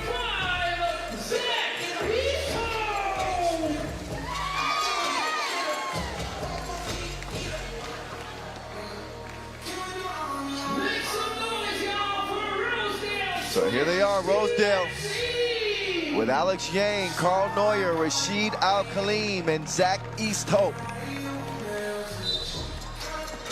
Well, I'll tell you this. Carl Neuer could almost single-handedly win a game with his two-point shooting ability. Zach Easthope, he's a load to manage down in the paint, so Augustinian will not have an easy game. I speak on behalf of Rosedale because they are the underdog. I don't have to tell you about Antwerp's strengths. Augustinian is a rising young star. Nick Sellis, one of the best floor generals in the game. He's usually the brains behind the business. Brian Deval, outstanding lockdown defender. And Dennis Donker, one of the best two-way players in the game. A consistent shooter, all energy all the time. Antwerp, again, they got the weaponry to get it done. But do Alex Yang and company believe in his debut that they can beat a team as talented as Antwerp? We got 10 minutes to find out.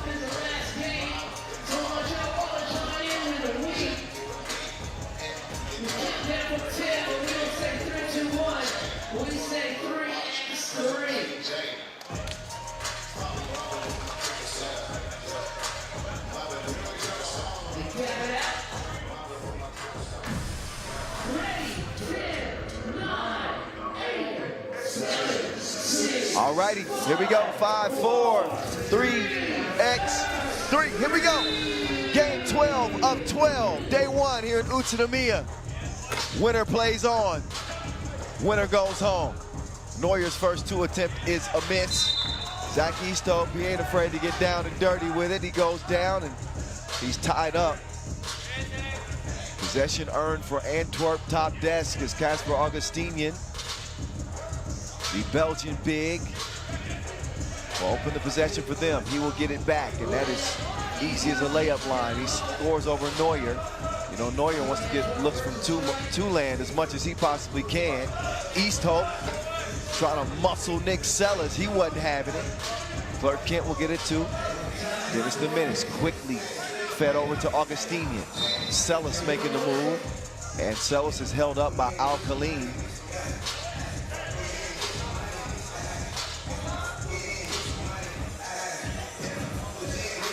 But Antwerp plays system 3x3. And play to their strengths. Augustinian working from the elbow. Docker gets a clean look. Bottoms up from 2 range. 3-zip just like that. Oh, check out the hook. Alex Yang doing this thing.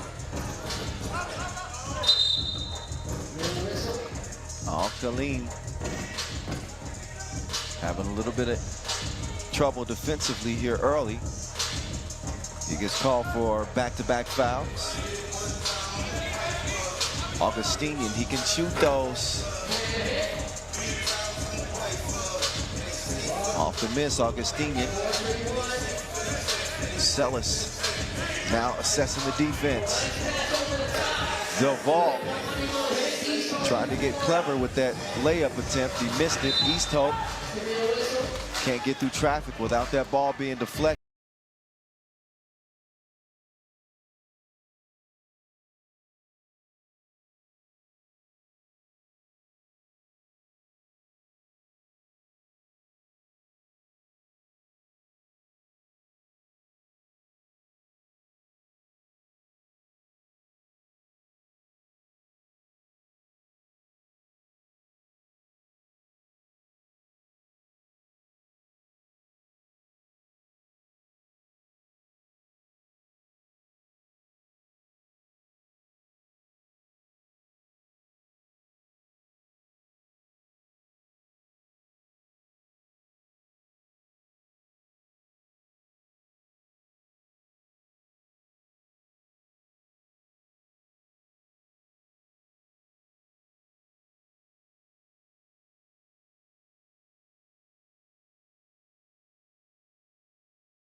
Talk about quick draw.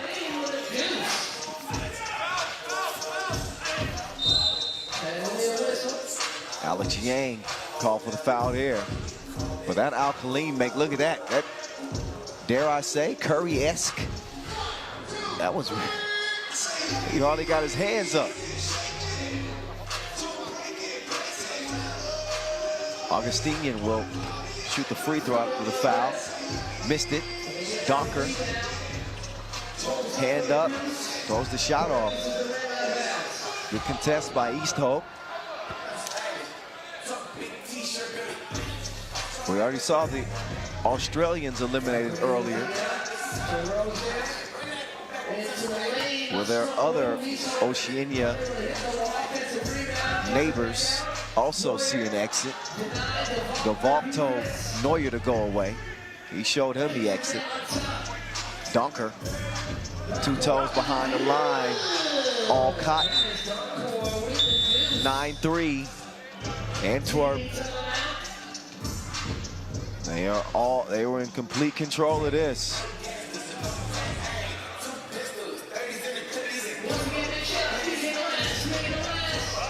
Hard to match the Belgians' firepower. Unless you are absolutely lighting it up from 2-point range, something that Rosedale SwishEXE has not been able to connect so far.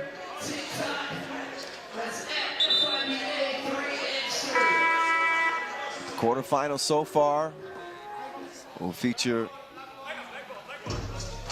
Huishan NE against Utsunomiya BREX. The other quarterfinal that's set is Amsterdam HiPRO and Sansar MMC Energy. At the end of this 10-minute sprint, the other two will be done. Donker is faster than a lightning strike. Another quick release. Alkaline, where's this being?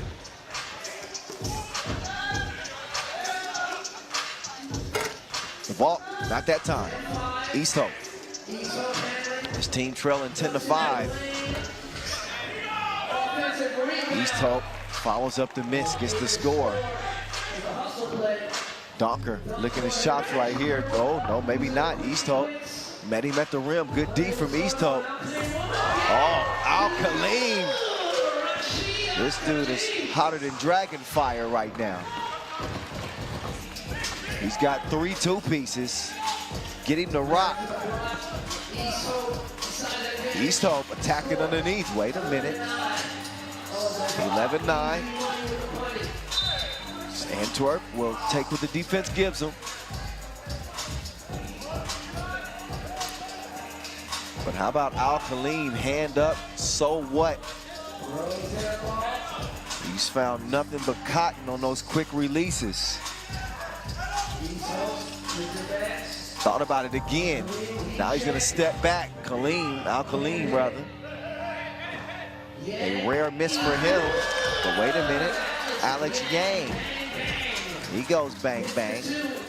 Well, then he gets caught in a bad defensive position. Whistle for the foul, so DeVault can get 2 the hard way. Yang. He pulls out the 2-shooter. Rosedale is back in this contest. Make no mistake about it. Antwerp don't exactly look worried. But they're gonna have to find a way to stop the outpour from beyond that 2-point arc. Yang tripped up by the vault.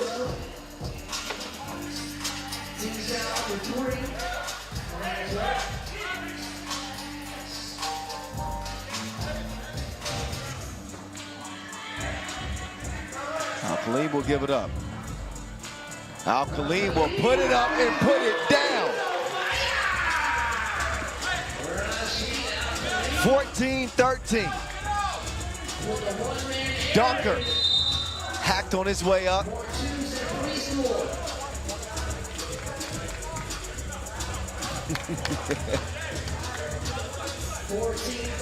Another look at Alkaline. Make you scream. He's certainly making the net sing out here. Nothing but string music coming from that man.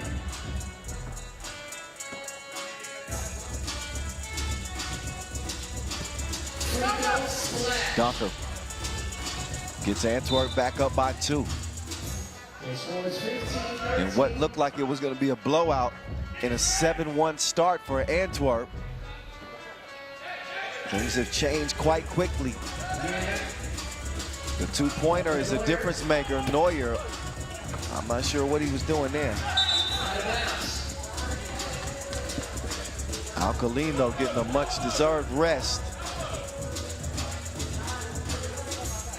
But they got to get the hot hand back in this one.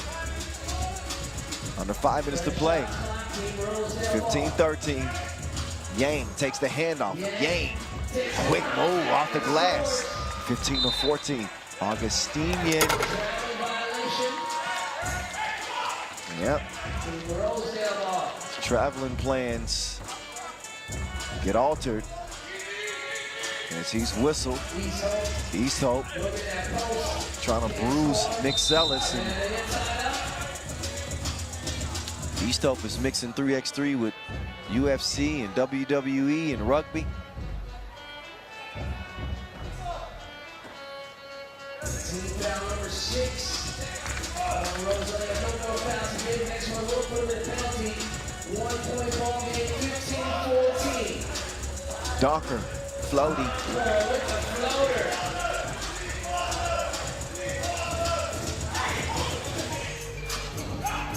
Pass to wide, it goes out of bounds.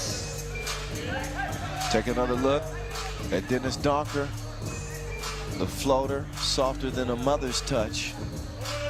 It touches nothing but the bottom of the net as Antwerp lead is 16-14. Donker does not hit the midi. Now, Dennis playing some strong defense. Now they're all up in Al-Khalim's space now. They're not gonna give him any more looks. Although most of his twos have been contested. Oh, wow. Yang fouls Sellis. And he just out-muscles him for the score there. That is a 7th foul on Rosedale. So not only the make, but 2 more free throws to follow for Nick Sellis. They'll take them after a TV timeout.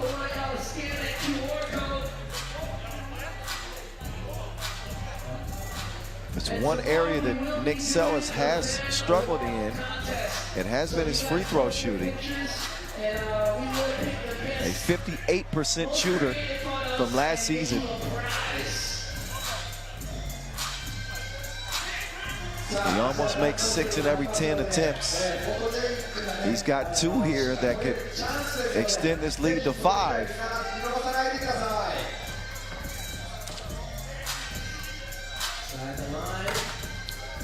And Sellis rattles that one home.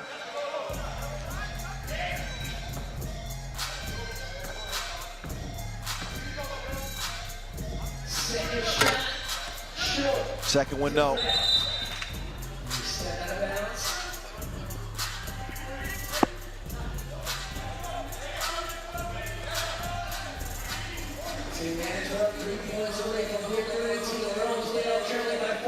Oh, nice payoff!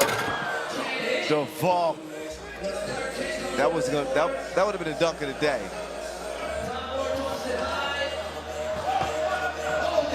The vault with the hustle. 18-14. Oh, Al-Khalim. He didn't get his balance in time to get the pass. Oh. You get an A for effort and an F for execution. Yeah, the vault is bouncy. Y'all didn't know that, did you? Each team with some miscues here. As Augustinian and Donker don't connect. But they show love after the misstep. Good team chemistry. Al-Khalim, you know where he's going. Al-Khalim pulls up from 2. Misses everything. Sellis with 3 minutes to go. Donker, nice touch pass to Augustinian.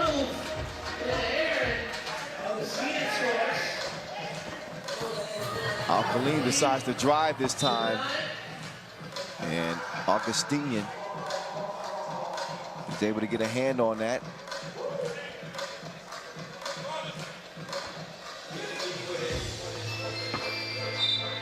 Neuer. No, sir.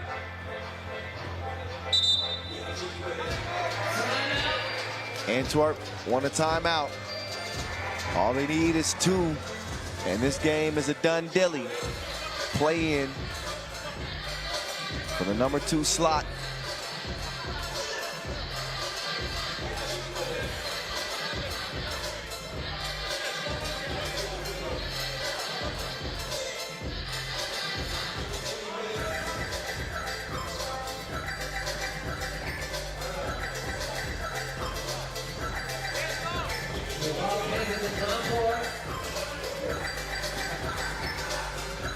The ball, game point, Antwerp TOPdesk.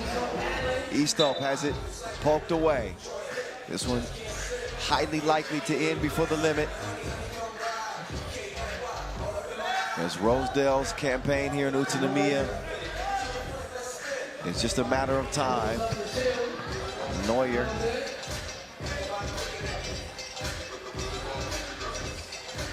And Celis, who will put it away from the logo. He's on target like a red dot, and that is it. They etched their name into the quarterfinals. Antwerp with a 22-14 dub to cap the day.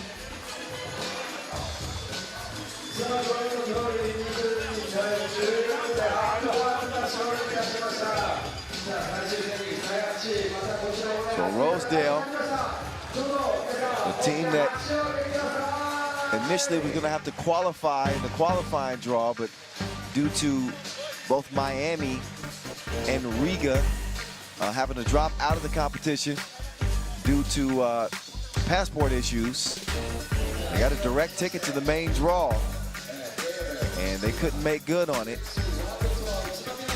They were competitive for a good bit in this game, thanks to some incredible shooting from Rashid Al-Khalim.